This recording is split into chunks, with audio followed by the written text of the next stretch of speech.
খেয়াল রাখবেন, মুস্তাজাবুদ দাওয়া মানে এমন ব্যক্তি যেই ব্যক্তি দোয়া করতে দেরি কিন্তু দোয়া কবুল হতে দেরি হয়। হাত তুলে দোয়া করতে দেরি, মুহূর্তেই দোয়া কবুল করে নেয় কে? আপনি যদি সব সময় ইস্তেগফারের আমলটা করেন, আপনারা মুস্তাজাবুদ দাওয়া বানিয়ে ফেলবে কে? আপনারা ইমাম আহমদ ইবনে হাম্বলের নাম শুনেছেন? আমাদের ইসলামে 4টা মাযহাবের প্র্যাকটিস আছে, অনুশীলন, হানাফি, শাফিঈ, মালিকি। 4 নাম্বারটা কথা কন। আরো অনেক মাযহাব আছে, কিন্তু এই 4টা মাযহাব বেশি প্রসিদ্ধ। গোটা বিশ্বের মানুষগুলো কোরআন সুন্নাহর আলোকে যে আমলগুলো করে, এটা 4টা মাযহাবের রেফারেন্সের সাথে কোনো না কোনো ভাবে মিলে যায়। এটার প্রথমটা হচ্ছে হানাফি, দ্বিতীয়টা শাফিঈ, তৃতীয়টা 4 নম্বরটা সবাই বলেন কি নাম? হাম্বলি। ইমাম আহমদ ইবনে হাম্বল এই মাযহাবের ধারক বাহক প্রতিষ্ঠাতা। তিনি ছিলেন জগৎ বিখ্যাত মুহাদ্দিস। ওনার পুরো জীবনটা উনি হাদিস সংগ্রহের কাজে ব্যয় করেছেন এবং একক স্বতন্ত্র হাদিসের গ্রন্থ হিসেবে পৃথিবীর সবচাইতে বড় যে হাদিসের কিতাব, ওইটার নাম হচ্ছে মুসনাদে আহমদ ইবনে হাম্বল। যারা আলেম ওলামা আছেন জানেন না? মুসনাদে আহমদ ইবনে হাম্বল, এটার মধ্যে প্রায় 40,000 হাদিসের কম্পাইলেশন আছে। সুবহানাল্লাহ, বাড়িতে গিয়ে বললেন, এত বিশাল হাদিসের গ্রন্থের রচয়িতা। ওনার শেষ জীবনে উনি হাদিস সংগ্রহের জন্য সফর করতেন। শীতের এক রাতে তিনি সফরে বেরিয়েছেন। এক মসজিদে মাগরিব আর এশার সালাত পড়ে তিনি ভাবলেন ফজরের সালাতে এই মসজিদে পড়ে সকালবেলা বেরোবো, যেহেতু বাইরে শীত, কই আর যাব। ব্যাগ থেকে কাঁথা বের করে হাদিস পড়তে শুরু করেছেন আর ভাবলেন হাদিস পড়তে পড়তেই রাতটা কাটিয়ে দিব। কিন্তু মসজিদের দারোয়ান এসে বলে, মুরব্বী, মসজিদে তো থাকা যাবে না, আপনি বেরোন। আহমদ ইবনে হাম্বল অনুনয় বিনয় করলেন যে তোর কাছে হাত জোর করে ক্ষমা চাই বাবা, এই শীতের রাতে আমারে বের করে দিস না, আমি রাতটা মসজিদে কাটাতে চাই। আমি ফজরের নামাজেরও মুসল্লি এই মসজিদের, ওই ফজর পরে তারপরে যাব। দারোয়ান সে না ছোট বান্দা, সে বলে না, মসজিদে থাকতে পারবেন না, বেরোন। না বেরোলে গাঠটি সহ ঘাট ধাক্কা দিয়ে বের করে দেবে। চিনতে পারে নাই যে এটা মুহাদ্দিসুদ দাহর, এ যুগের সর্বশ্রেষ্ঠ মুহাদ্দিস ইমাম আহমদ ইবনে হাম্বল। এখন উনি আর কি করবেন, কিছু করতে না পেরে ব্যাগ নিয়ে বের হয়ে গেলেন। প্রচন্ড শীতের রাতে, কনকনে শীতে তিনি কাঁপছেন। হাঁটতে হাঁটতে চলতে চলতে হঠাৎ দেখলেন একটা বাজার। ওই বাজারে এক খাব্বাজ, রুটির দোকানদার, শাবুন খাব্বাজ, যুবক রুটি বানাচ্ছে। যে সালাম দিলেন, আসসালামু আলাইকুম। বাবা, শীতের রাতে বিপদে পড়েছে, যাওয়ার জায়গা নেই। তোমার যে চুলাতে তুমি রুটি বানাও, এই চুলার পাশে বসে যদি সারা রাত আমি কাটিয়ে দেই আর চুলা থেকে আগুন পোয়াই, তোমার কি কোনো ক্ষতি হবে? যুবক বলেন, না না, কোনো ক্ষতি হবে না। আহলান ওয়া সাহলান, ইয়া মারহাবান বিক, খোশ আমদেদ, এটা তো খুশ নসিব আমার, আপনি আগুন পোয়ালে আমার সমস্যা কি, আসেন। ইমাম আহমদ ইবনে হাম্বল যুবককে শুকরিয়া জানিয়ে, আল্লাহর শুকরিয়া করে চুলার পাশে বসে আবার হাদিস পড়তে লাগলেন। কিন্তু তিনি লক্ষ্য করলেন যে যুবকটা একটু পর পর আওয়াজ করে পড়ে আস্তাগফিরুল্লাহ। কি পড়ে? আটা দিয়ে রুটি বানায়, পড়ে আস্তাগফিরুল্লাহ। রুটির খামির বানায়, পড়ে আস্তাগফিরুল্লাহ। খামিরগুলো দলা বেঁধে গোল গোল করে সাজিয়ে রাখে, আর কি পড়ে? বেলুন দিয়ে এগুলোর বলে চুলার ভিতরে ঢুকায় দেয়, আর কি পড়ে? কেউ রুটি কিনতে আসলে তার হাতে রুটি তুলে দেয়, আর কি পড়ে? টাকা দিলে টাকা নিয়ে ক্যাশ বক্সে রেখে দিয়ে কি পড়ে? শুধু পড়ছে আস্তাগফিরুল্লাহ, আস্তাগফিরুল্লাহ। ইমাম আহমদ ইবনে হাম্বল তো অবাক, ঘটনা কি? এই যুবকের হলোটা কি? শুধু আস্তাগফিরুল্লাহ। তিনি হাদিসের কিতাবটা বন্ধ করে যুবককে জিজ্ঞেস করলেন, বাবা, আসার পর থেকেই দেখছি তুমি শুধুই পড়ছো আস্তাগফিরুল্লাহ, আস্তাগফিরুল্লাহ, আস্তাগফিরুল্লাহ, ঘটনাটা কি? কেন এত তুমি ইস্তিগফার পড়ো? যুবক বলল, এটা আমার একটা চিরাচরিত আমল, সব সময় আমি এই আমলটা করি। আমি সব সময় ইস্তিগফারের সাথে আঠার মতো লেগে থাকি, আর সব সময় ইস্তিগফার পড়ার কারণে আল্লাহ তাআলা আমাকে মুস্তাজাবুদ দাওয়া বানিয়ে দিয়েছে। মানে আমি দোয়া করলে দোয়া কবুল হয়ে যায়। এই জীবনে আমি যত দোয়া হাত তুলে করেছি, মুহূর্তের মধ্যে আমার দোয়াগুলো কবুল করে নিয়েছে কে? শুনে তো ইমাম আহমদ ইবনে হাম্বল অবাক, বলে কি, আনতা মুস্তাজাবুদ দাওয়া? তুমি মুস্তাজাবুদ দাওয়া? তুমি দোয়া করলেই কবুল? না, আনা মুস্তাজাবুদ দাওয়া। হ্যাঁ, আমি দোয়া করলেই কবুল হয়ে যায়। তুমি জীবনে যা দোয়া করেছো সব পেয়েছো? হ্যাঁ, আমি জীবনে যা দোয়া করেছি আমি সব পেয়েছি। সব দোয়া কবুল হয়েছে আমার জীবনে শুধু একটা দোয়া ছাড়া। ইমাম আহমদ ইবনে হাম্বলের কৌতূহল আরো বেড়ে গেল। সব দোয়া তোমার কবুল হয়েছে, একটা দোয়া কবুল হয় নাই, সেটা আবার কি? যুবক বলতে আরম্ভ করলো, আমার যে দোয়াটা কবুল হয় নাই সেটা হচ্ছে আমি আল্লাহর কাছে অনেকবার দোয়া করেছি, আল্লাহ শুনেছি এই জামানার সবচেয়ে বড় মুহাদ্দিস, তার নাম নাকি ইমাম আহমদ ইবনে হাম্বল।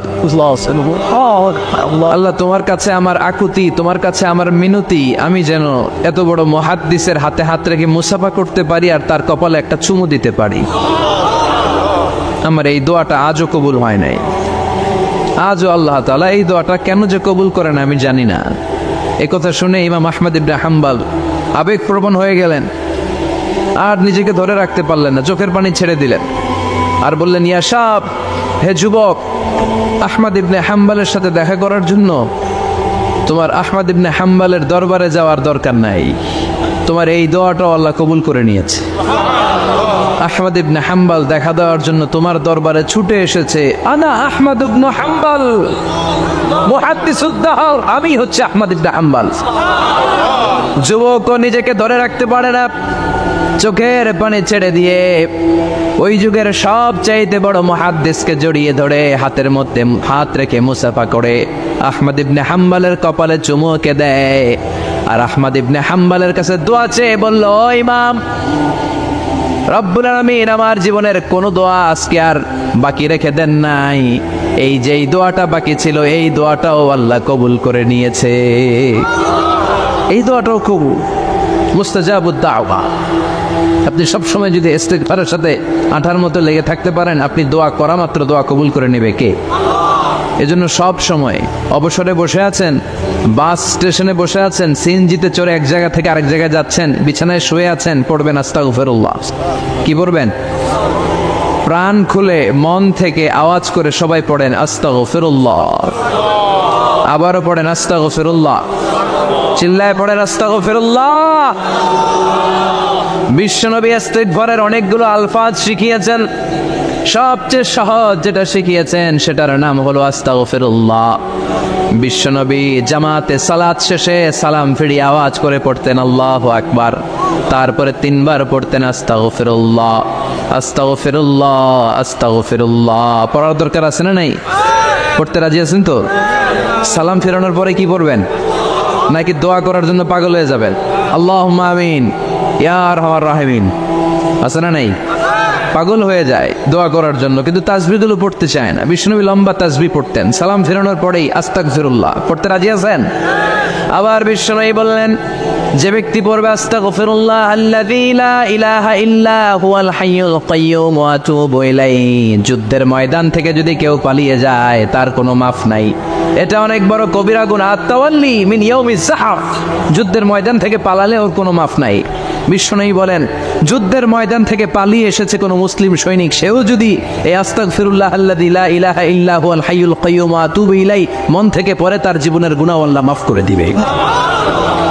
আবার সাইয়েদনা আবু বকর সহিহ বুখারীর বর্ণনা, বিশ্বনবীরে বললেন, ইয়া রাসূলুল্লাহ আল্লিমনি দুআআন আদউ বিহি ফি সালাতি, ও নবী আপনি আমার এমন একটা দোয়া শিক্ষা দেন যেই দোয়াটা আমি নামাজের মধ্যে করব।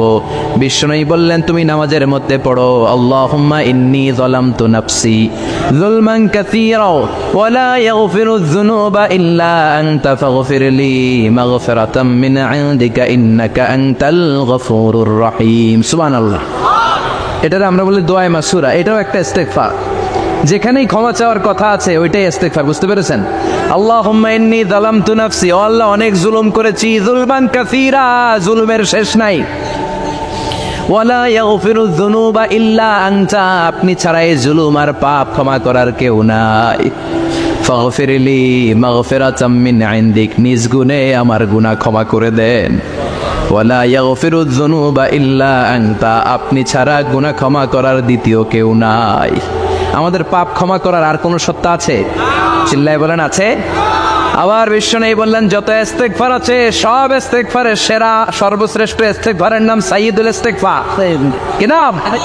সহিহ বুখারীর বর্ণনা, শাদ্দাদ ইবনে আউস রাদিয়াল্লাহু তাআলা আনহু বর্ণনা করে বলেন, কেউ যদি দিনের বেলা একবার সাইয়্যিদুল ইস্তিগফার পড়ে ওই দিন যদি লোকটার মৃত্যু হয়ে যায়, মুহূর্তের মধ্যে লোকটার জান্নাতি ঘোষণা দিয়ে দিবে কে? রাত্রিবেলা যদি কেউ সাইয়্যিদুল ইস্তিগফার একবার পড়ে, ওই রাতে ইন্তেকাল হলে তার জীবনের সব গুনাহ মাফ করে দিয়ে ওই লোকটারেও জান্নাতি করে দিবে কে?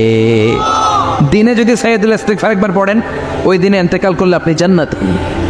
রাতে যদি সাইয়্যিদুল ইস্তিগফার কেউ পড়েন, ওই রাতে ইন্তেকাল হলে আপনি জান্নাতি। এটা সহিহ বুখারীর বর্ণনা। সব ইস্তিগফারের রাজা, শ্রেষ্ঠ ইস্তিগফার মুখস্থ আছে না? কার কার মুখস্থ আছে? হাত তোলেন। সাইয়্যিদুল ইস্তিগফার মুখস্থ আছে কার? মাশাআল্লাহ, তাবারাকাল্লাহ। এটা আপনাদের বাড়ির কাজ দিলাম। যাদের মুখস্থ নাই তারা গুগলে সার্চ করবেন সাইয়্যিদুল ইস্তিগফার, লেখা মাত্রই পেয়ে যাবেন। বইতে আছে, বিভিন্ন ইসলামিক দোয়ার বইতে আছে, গুগলে ইউটিউবে সার্চ দিলে পেয়ে যাবেন। এই সাইয়্যিদুল ইস্তিগফার প্রতিটা মুমিনের অন্তরে থাকার দরকার আছে না নাই?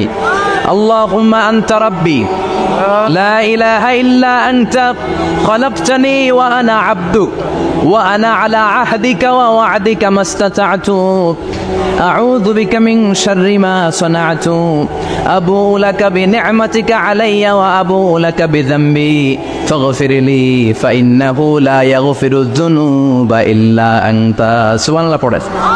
এটার নাম সাইয়্যিদুল ইস্তিগফার। এটার নাম কি? কত হাবিজাবি দোয়া যে বানায় বানায় পড়ে তার শেষ নাই। বিশ্বনবী যে দোয়াগুলো শিখাইয়া দিলেন, এগুলো পড়তে সালাত শেষে 1 ঘন্টা সময় লাগবে আপনার। 1 ঘন্টার আগে মুসল্লা থেকে ওঠার কোনো সুযোগ নাই। চিল্লায় বলেন ঠিক কিনা?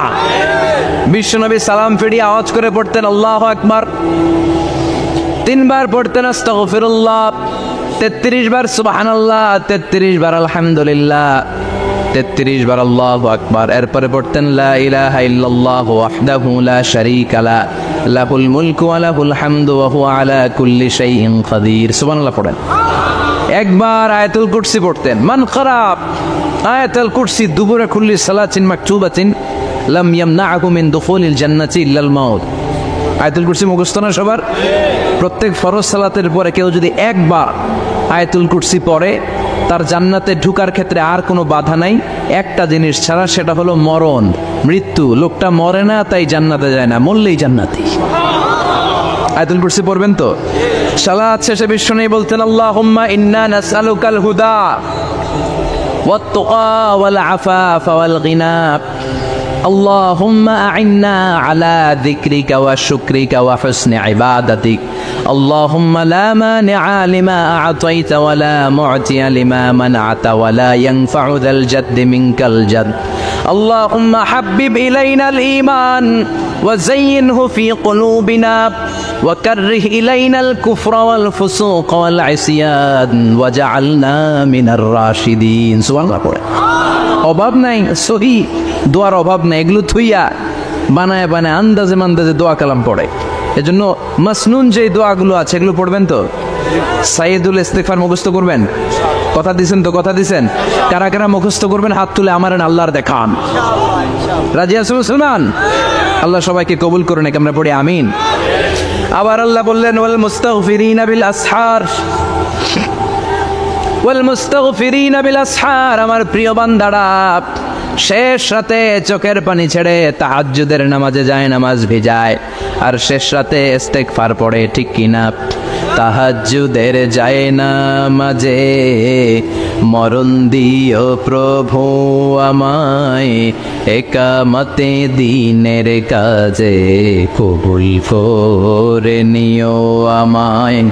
তাহাজ্জুদের যায় নামাজে মরণ দিও প্রভু আমায়, একামতে দিনের কাজে কবুল করে নিও আমায়। সুবহানাল্লাহ পড়েন। যেই নবীর কোনো পাপ নাই, যেই নবীর কোনো অন্যায় হয় নাই, গুনাহ হয় না, ওই নবীকেও আল্লাহ ইস্তিগফার করার অর্ডার করেছেন। রব্বুল আলামিন বলেন ফাসাব্বিহ বিহামদি রাব্বিকা ওয়াস্তাগফিরহু ইন্নাহু কানা তাওয়াবা। ফাসাব্বিহ, নবী তাসবিহ পড়েন, বিহামদি রাব্বিকা, রবের নামে, রবের প্রশংসার তাসবিহ পড়েন, ওয়াস্তাগফিরহু, তার কাছে ক্ষমা চান, ইস্তিগফার পড়েন। ওয়াস্তাগফিরহু, ফাসাব্বিহ বিহামদি রাব্বিকা ওয়াস্তাগফিরহু। নবী আপনি ইস্তিগফার পড়েন। যে নবীর কোনো গুনাহ নাই, ওই নবীকে যদি আল্লাহ ইস্তেগফার পড়ার অর্ডার করতে পারেন, আমাদের ইস্তেগফার পড়ার দরকার আছে না? নেই? প্রতিদিন কম করে 100 বার ইস্তেগফার পড়বো। কয়বার? চিল্লায় বলেন কয়বার? আওয়াজ করে সবাই আবার পড়েন আস্তাগফিরুল্লাহ, আর জোরে পড়েন আস্তাগফিরুল্লাহ। এজন্য পাপ হোক, অন্যায় হোক, শয়তানের ওয়াসওয়াসায় পড়ে নামাজ ছেড়ে দিয়েছি, মিথ্যা কথা বলেছি, আব্বা আম্মার সাথে বেয়াদবি করেছি, জুলুম করেছি, মুহূর্তেই চোখের পানি ছেড়ে 2 রাকাত নামাজ পড়ে তওবা করে ইস্তেগফার পড়ে ক্ষমা চাইবো কার কাছে? চিল্লায় বলেন কার কাছে? এগুলো হচ্ছে মুমিনের হাতিয়ার। এই তাওবা, এই ইস্তেগফার, this is the weapon of believers. এগুলো বিশ্বাসীদের হাতিয়ার। তলোয়ার, ড্রোন হামলা, মিসাইল, AK-47 এগুলো আমাদের হাতিয়ার নয়।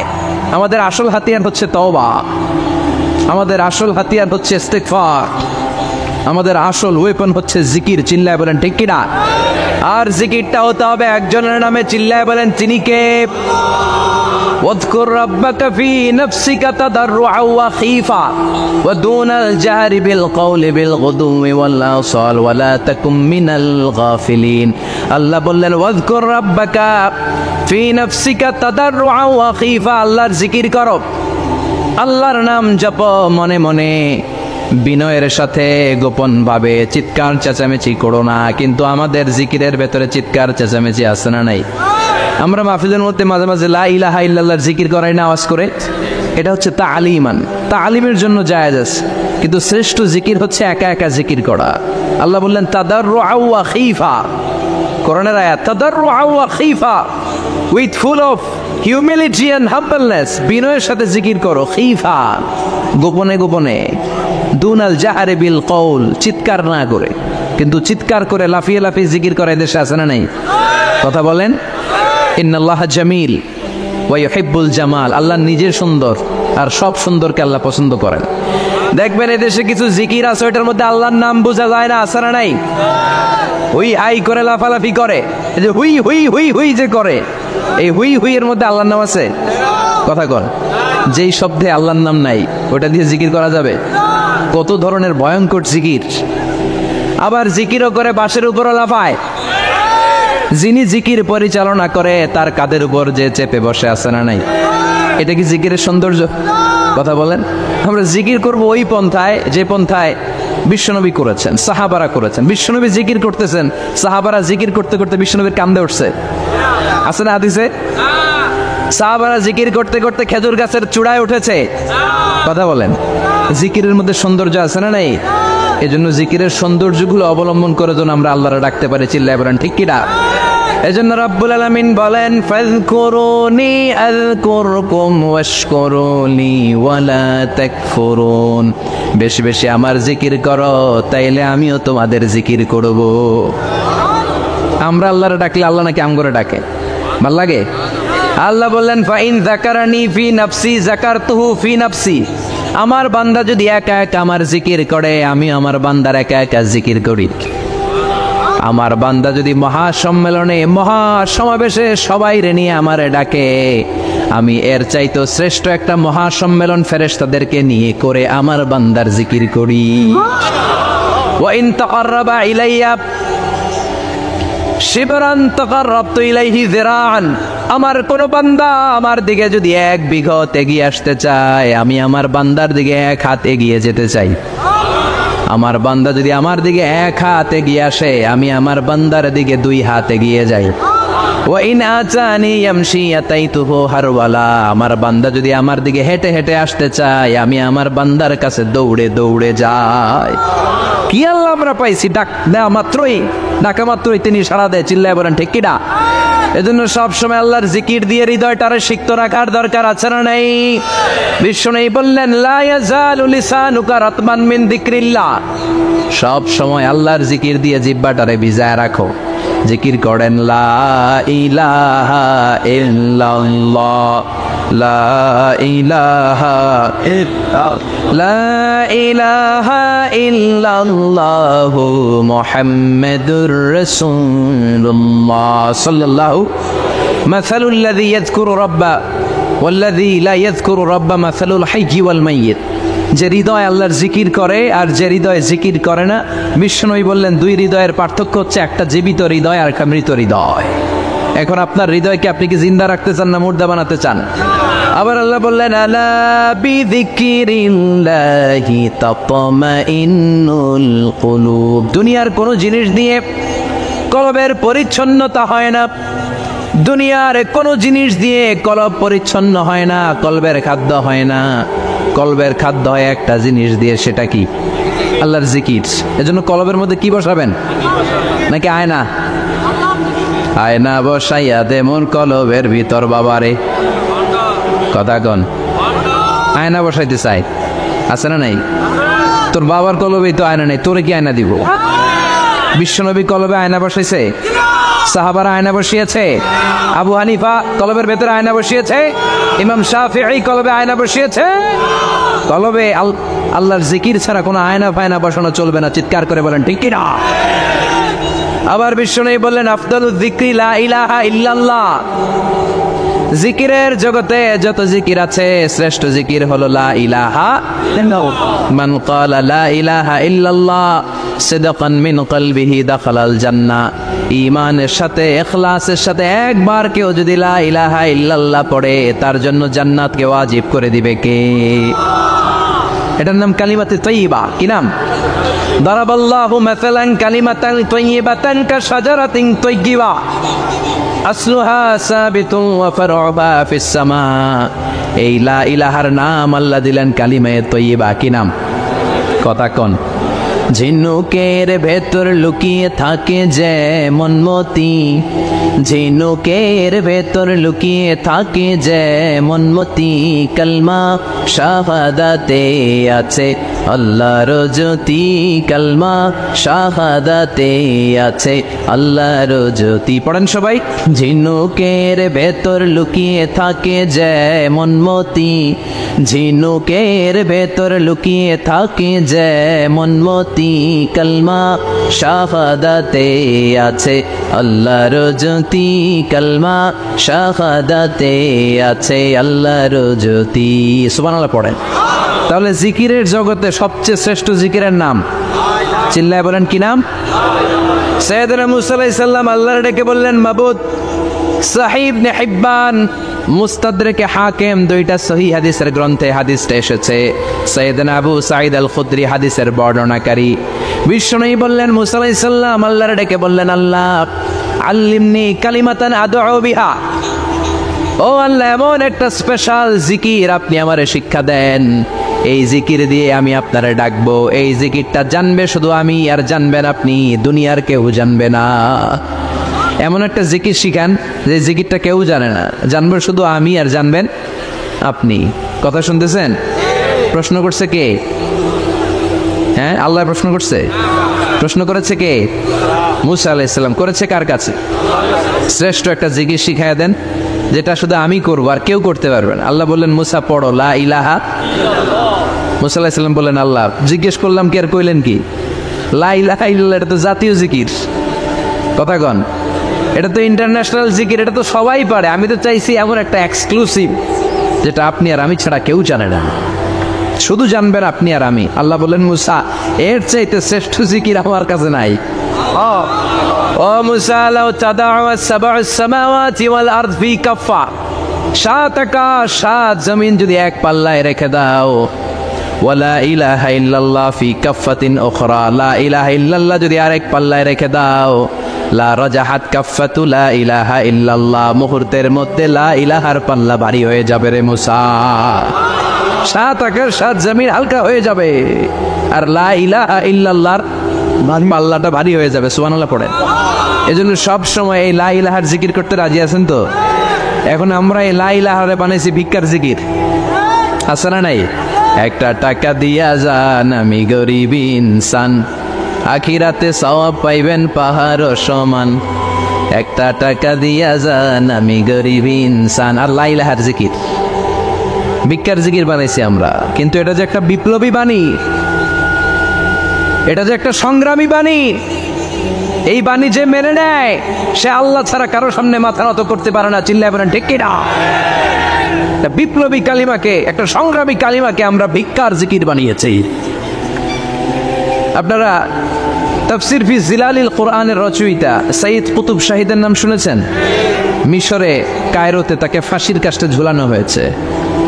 উনি ইসলামী আন্দোলনের দাওয়াত যখন শুরু করলেন, ইসলামের সঠিক ব্যাখ্যা যখন দিতে আরম্ভ করলেন, সামাজিক জাহালাতকে দুমড়ে মুচড়ে পদদলিত করে তিনি কোরআনের বাণী যখন মিশরের যুবক শ্রেণীদের হৃদয়ে গেড়ে দিতে চাইলেন, প্রথিত করতে চাইলেন, এই অ্যাক্টিভিটিজের অংশ হিসেবে তিনি কোরআনের তাফসির লেখার কাজে হাত দিলেন আর লিখে ফেললেন জগৎ বিখ্যাত তাফসির ফি জিলালিল কোরআন, যেই তাফসির পড়ে পড়ে অনেক ছেলে পথের দিশা পেয়েছে।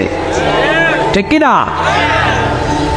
এই তাফসির লেখার কারণে মিশরের মধ্যে নতুন আন্দোলন তৈরি হয়ে যায়। সবার মুখে এক কথা, সৃষ্টি যার, আইন চলবে আল্লাহর আইন ছাড়া অন্য কোনো আইন দিয়ে মিশরের বুকে কোনো বিচার আমরা হতে দেব না।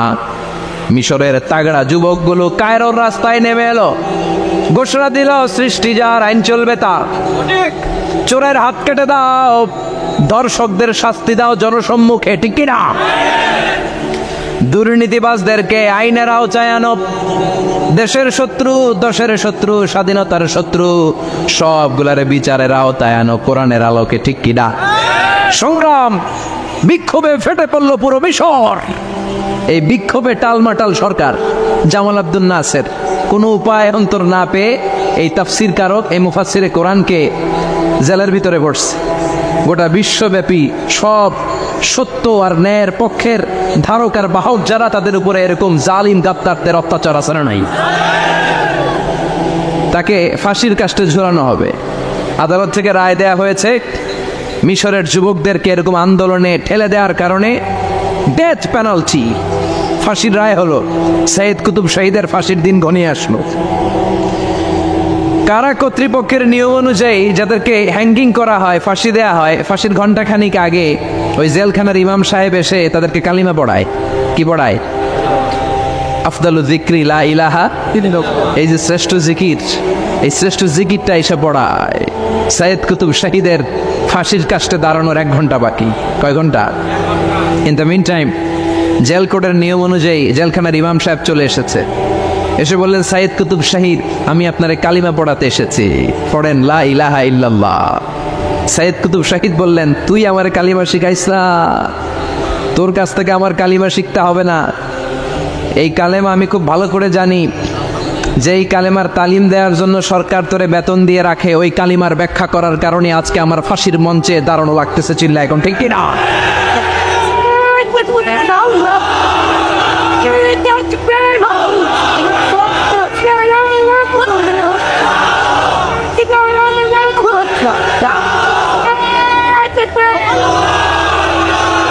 একই কালেমার তালিম তুমি দাও, তোমার টাকার বান্ডিল দেয়, আর ওই কালেমার এক্সপ্লেনেশন, ব্যাখ্যা আমি সমাজে দিয়েছি, তাই আমারে ফাঁসি দেয়। তার মানে তোর কালেমা আমার কালেমা দুইটা আলাদা কালেমা, তোর কালেমা আমার কালেমা এক কালেমা না। চিল্লা এখন, ঠিক কিনা? তার মানে কালেমায় আর কালেমায় পার্থক্য আছে না নাই? ইমানে ইমানে পার্থক্য আছে না নাই? যে ইমান প্রয়োজনে জ্বলে ওঠে না, যে ইমান সত্য ন্যায়ের কথা বলে না, যে ইমান প্রয়োজনে জ্বলে ওঠে না, যে ইমান সত্য ন্যায়ের কথা বলে না, যে ইমান বাস্তবে নাই, যে ইমান অন্তরে নাই, মুখে শুধু ফাঁকা বলি, কি করে তারে বলো ইমানে বলি, কি করে তারে বলো ইমানে বলি, কি করে তারে বলো ইমানে বলি। ঠিক কিনা? যে ইমান দিন কায়েমের আন্দোলনের ধার ধারে না, যে ইমান লেবাসধারী কোরআন হাদিস তাও পড়ে না, যে ইমান খাজার নামে মাজার গড়ে ফুলুস কামায়, যে ইমান শিরকিয়াতের আমল করে ভীত না হয়, যে ইমান ইমানে ভুলে নাস্তিকতার মঞ্চে ওঠে, যে ইমান বাতিল মতের দোসর হয়ে ফায়দা লুটে, যেই মান শুধুই কেবল খায় দায় আনন্দ করে, যেই মান দেখে না যে আরাকানে ভাইরা মরে, যেই মানে বাস্তবে নাই, যেই মানে ময়দানে নাই, মুখে শুধু ফাঁকা বলি, কি করে তারে বলো ইমানে বলি, কি করে তারে বলো ইমানে বলি, কি করে তারে বলো ইমানে বলি। চিল্লায় বলেন ঠিক কি না? ইমানে ইমানে পার্থক্য আছে না নাই? কালেমায় কালেমায় পার্থক্য আছে না নাই? এটা হচ্ছে শ্রেষ্ঠ কালিমা, এটা বিপ্লবী কালেমা, এটা সংগ্রামী কালেমা। এই কালেমার পক্ষে যারা, তারা সত্য আর ন্যায়ের পক্ষে। চিল্লায় বলেন ঠিক কিনা? এই কালেমাকে যারা মেনে নিয়েছে তারা এক আল্লাহর কাছে মাথা নত করেছে, পৃথিবীর কারো কাছে তারা মাথা নত করে না। এই কালেমার পক্ষে যারা, তাদের স্বপ্ন যে কালেমার পতাকা এই দেশে উড়বে। চিল্লায় বলেন ঠিক কিনা? কোনো একদিন এ দেশের আকাশে কালিমার পতাকা উড়বে, সেদিন সবাই খোদাই বিধান পে দুঃখ বেদনা বলবে। কোনো একদিন এদেশের আকাশে কালিমার পতাকা উড়বে, সেদিন সবাই খোদাই বিধান পে দুঃখ বেদনা ভুলবে। চিৎকার করে বলেন ঠিক কি না? এই স্বপ্ন প্রতিটা মুমিনের অন্তরে থাকার দরকার আছে না নাই?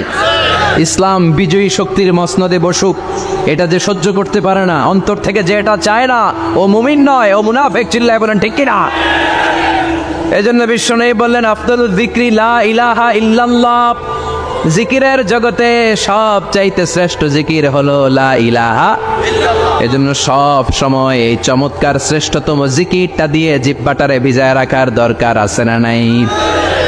Every night and every day, every night and every day, never forget to say la ilaha illallah, never forget to say la ilaha illallah, never forget to say la ilaha illallah.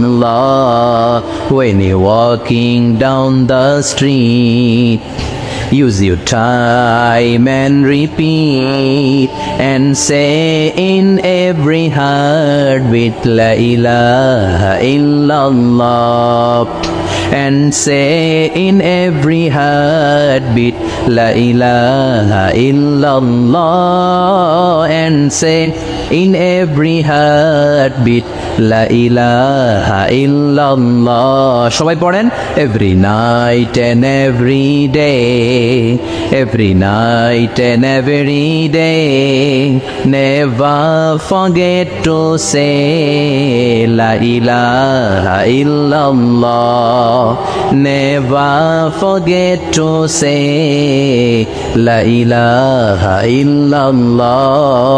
সুবহানাল্লাহ পড়েন। Every night and every day, প্রতিদিন প্রতি সকালে never forget to say, এটা বলতে ভুলে যেও না। যে এই বাণীটা বলতে নিষেধ করা হলো, বাণীটা হলো লা ইলাহা আফদালুয যিকর, সংগ্রামী বাণী। এই বাণীটারে দিয়ে আমরা এখন ভিক্ষা করি। কথা কোন? ভিক্ষার মধ্যে বাণীটা আছে না নাই? এটা কি ভিক্ষার জন্য আল্লাহ পাঠাইছে? এটা এমন সংগ্রামী বাণী, এই বাণীর সামনে সব কিছু মাথা নত করতে বাধ্য। চিল্লায় বলেন ঠিক কি না? এই জন্য আমাদের জিকির যেন হয় শুধু আল্লাহর জন্য। তাহলে বুঝলাম শ্রেষ্ঠতম জিকির হলো লা ইলাহা ইল্লাল্লাহ। আবার বিশ্বনবী বললেন, আহাব্বুল কালামি ইলাল্লাহি আরবাআ, আল্লাহর কাছে চারটা কথা সবচাইতে প্রিয়। চিল্লায় বলেন কয়টা? লা ইয়াদুররুকা বিআইয়িহিন্না বাদাতা, কোনটা দিয়ে শুরু করবা এটাতে সমস্যা নেই, আগে পিছে যেমনে মন চায় পড়ো। চারটা কি? একটা হচ্ছে সুবহানাল্লাহ, আরেকটা হচ্ছে আলহামদুলিল্লাহ, আরেকটা হচ্ছে লা ইলাহা ইল্লাল্লাহ, আরেকটা হচ্ছে আল্লাহু আকবার। এই চারটাতে শ্রেষ্ঠ জিকির আর নাই। কথা বলেন, এটার এই চারটার ভিতরে ইল্লাল্লাহ আছে? কথা বলেন। এজন্য জিকিরকে আমরা খণ্ডিত করব না। ঠিক যেমন যেমন সহিহ সুন্নাহ এসেছে তেমন তেমন জিকির করলে আপনার কলিজাটারে ঠান্ডা করে দিবে কে? ইল্লাল্লাহর ব্যাখ্যা থাকতে পারে। অনেকে ব্যাখ্যা করে যে এটার মধ্যে লা ইলাহা আছে, এটাকে গোপন রাখা হয়েছে, আমরা ইল্লাল্লাহ পড়ি না, ওটার দরকার নাই। বিশ্বনবী এবং সাহাবারা যেই পন্থায় জিকির করেছেন, যেই পন্থায় জিকির শিখিয়েছেন, ওইটার ভিতরে বরকত বেশি না কম? কথা বলেন, বেশি না কম? এই জন্য বিশ্বনবী বললেন আল্লাহর কাছে প্রিয় কথা চারটা। একটা হলো সুবহানাল্লাহ, দ্বিতীয়টা হলো আলহামদুলিল্লাহ, তৃতীয়টা হলো লা ইলাহা ইল্লাল্লাহ, চতুর্থটা হলো আল্লাহু আকবার। সুবহানাল্লাহ, আমার সাথে সাথে আওয়াজ করে পড়েন সুবহানাল্লাহ, আলহামদুলিল্লাহ, লা ইলাহা ইল্লাল্লাহ, আল্লাহু আকবার, সুবহানাল্লাহ, আলহামদুলিল্লাহ, লা ইলাহা ইল্লাল্লাহ। আওয়াজ করে পড়েন আল্লাহু আকবার। মনে থাকবে? জিকিরের ওয়াজ শেষ। এগুলোর চেয়ে শ্রেষ্ঠ জিকির নাই। সবচেয়ে শ্রেষ্ঠ জিকির লা ইলাহা ইল্লাল্লাহ, সবচেয়ে শ্রেষ্ঠ কালিমা আল্লাহর কাছে এই চারটা। একটু খেয়াল করে দেখেন, এই প্রতিটা জিকিরের মধ্যে আমার আল্লাহর নাম আছে না নাই? সুবহানাল্লাহ আছে না? আলহামদুলিল্লাহ, লা ইলাহা ইল্লাল্লাহ, আল্লাহু আকবার। আল্লাহ ছাড়া আল্লাহর নাম থাকবে না যেই শব্দের মধ্যে ওই সমস্ত নাম আর হুই হুই হুই হুই, এগুলো দিয়ে কোনো জিকির করা যাবে।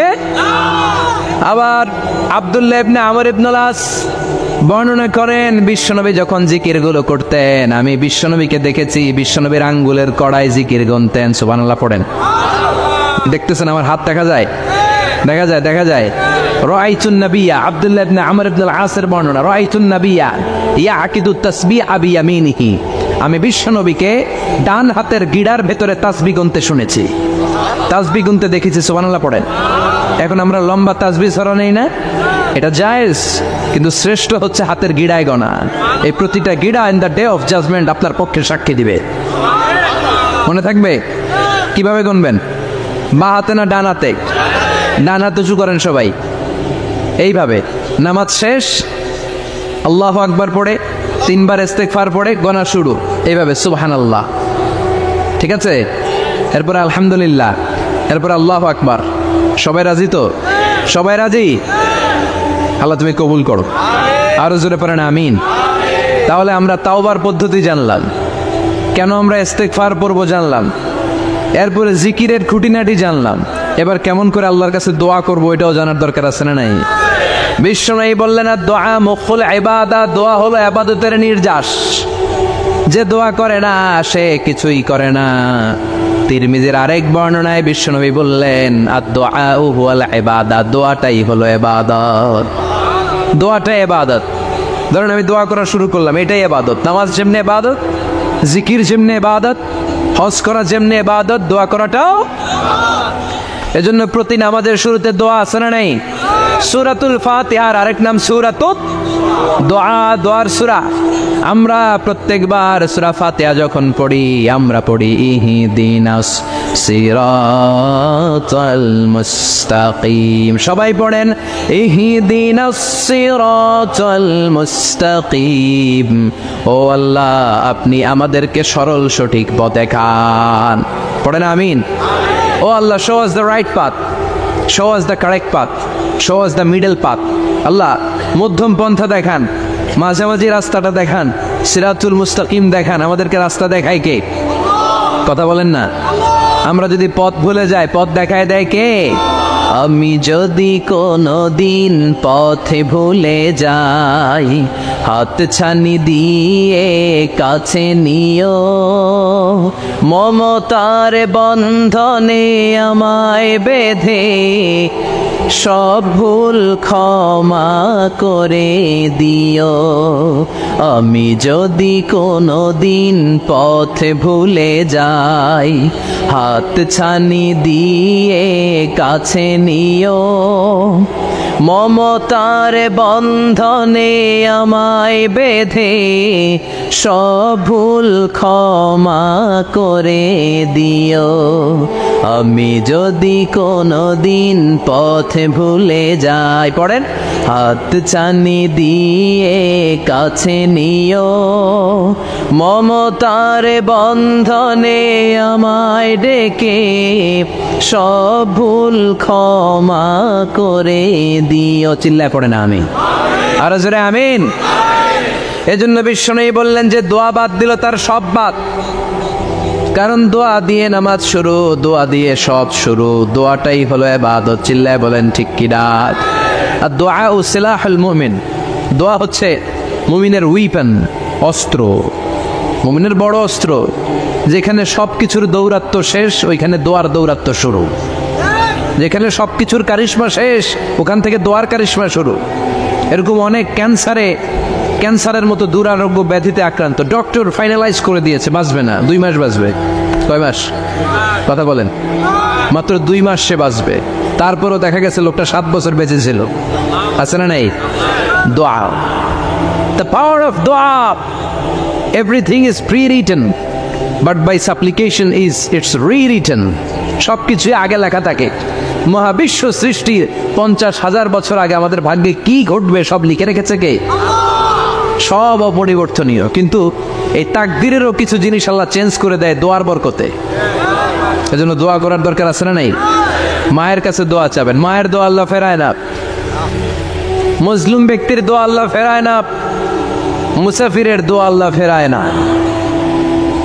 যিনি রোজা রেখে দোয়া করেছেন তার দোয়া আল্লাহ ফেরায়। এজন্য বেশি বেশি আল্লাহর কাছে দোয়া করতে রাজি আছেন তো? কিন্তু দোয়াটা হইতে হবে সিনসিয়ার, একনিষ্ঠ দোয়া। অনেকে দেখবেন দোয়াও করে ওদিকেও তাকায় আছে, জুমার নামাজে প্রায় হয় বিশাল দোয়াও করতেছে আবার এদিকে, আছে না নাই? আবার দোয়াও করে মোবাইলও টিপে, কথা কন। আবার আমরা আলোচনা শেষে দোয়াও করি, পোলাপাইন সেলফিও তোলে, আছে না নাই? সিনসিয়ারিটি নাই। আপনার কি পরিমাণে সিনসিয়ারিটি আছে এটার উপর ডিপেন্ড করবে আপনার দোয়া কবুল হবে কি হবে না। একজন দোয়া করলে মুহূর্তে কবুল, চোখ বন্ধ করলে আল্লাহর আরশে চলে যায়। মদিনার সাথে ওর কানেক্টিভিটি বেড়ে যায়, আল্লাহর সাথে কানেক্টিভিটি বেড়ে যায়। সে ফিল করে সে আল্লাহর সাথে কানেক্ট হয়ে গিয়েছে। আর আরেকজন দোয়ার মধ্যে খুঁজে কিছু পায় না, আছে না নাই? দুই দোয়ায় পার্থক্য আছে না? কথা কন। এজন্য সম্মানিত ভাইরা, দোয়াই যখন করবেন সিনসিয়ারলি করবেন, কানেক্টিভিটিটাকে স্ট্রং করার চেষ্টা করবেন। সিনসিয়ার দোয়া is like a missile. Missile নাম শুনছেন? হামলা করে না, মিসাইল হামলা করেছে ইসরায়েল, শোনেন নাই? মারলে একেবারে ধ্বংস করে যায় সব।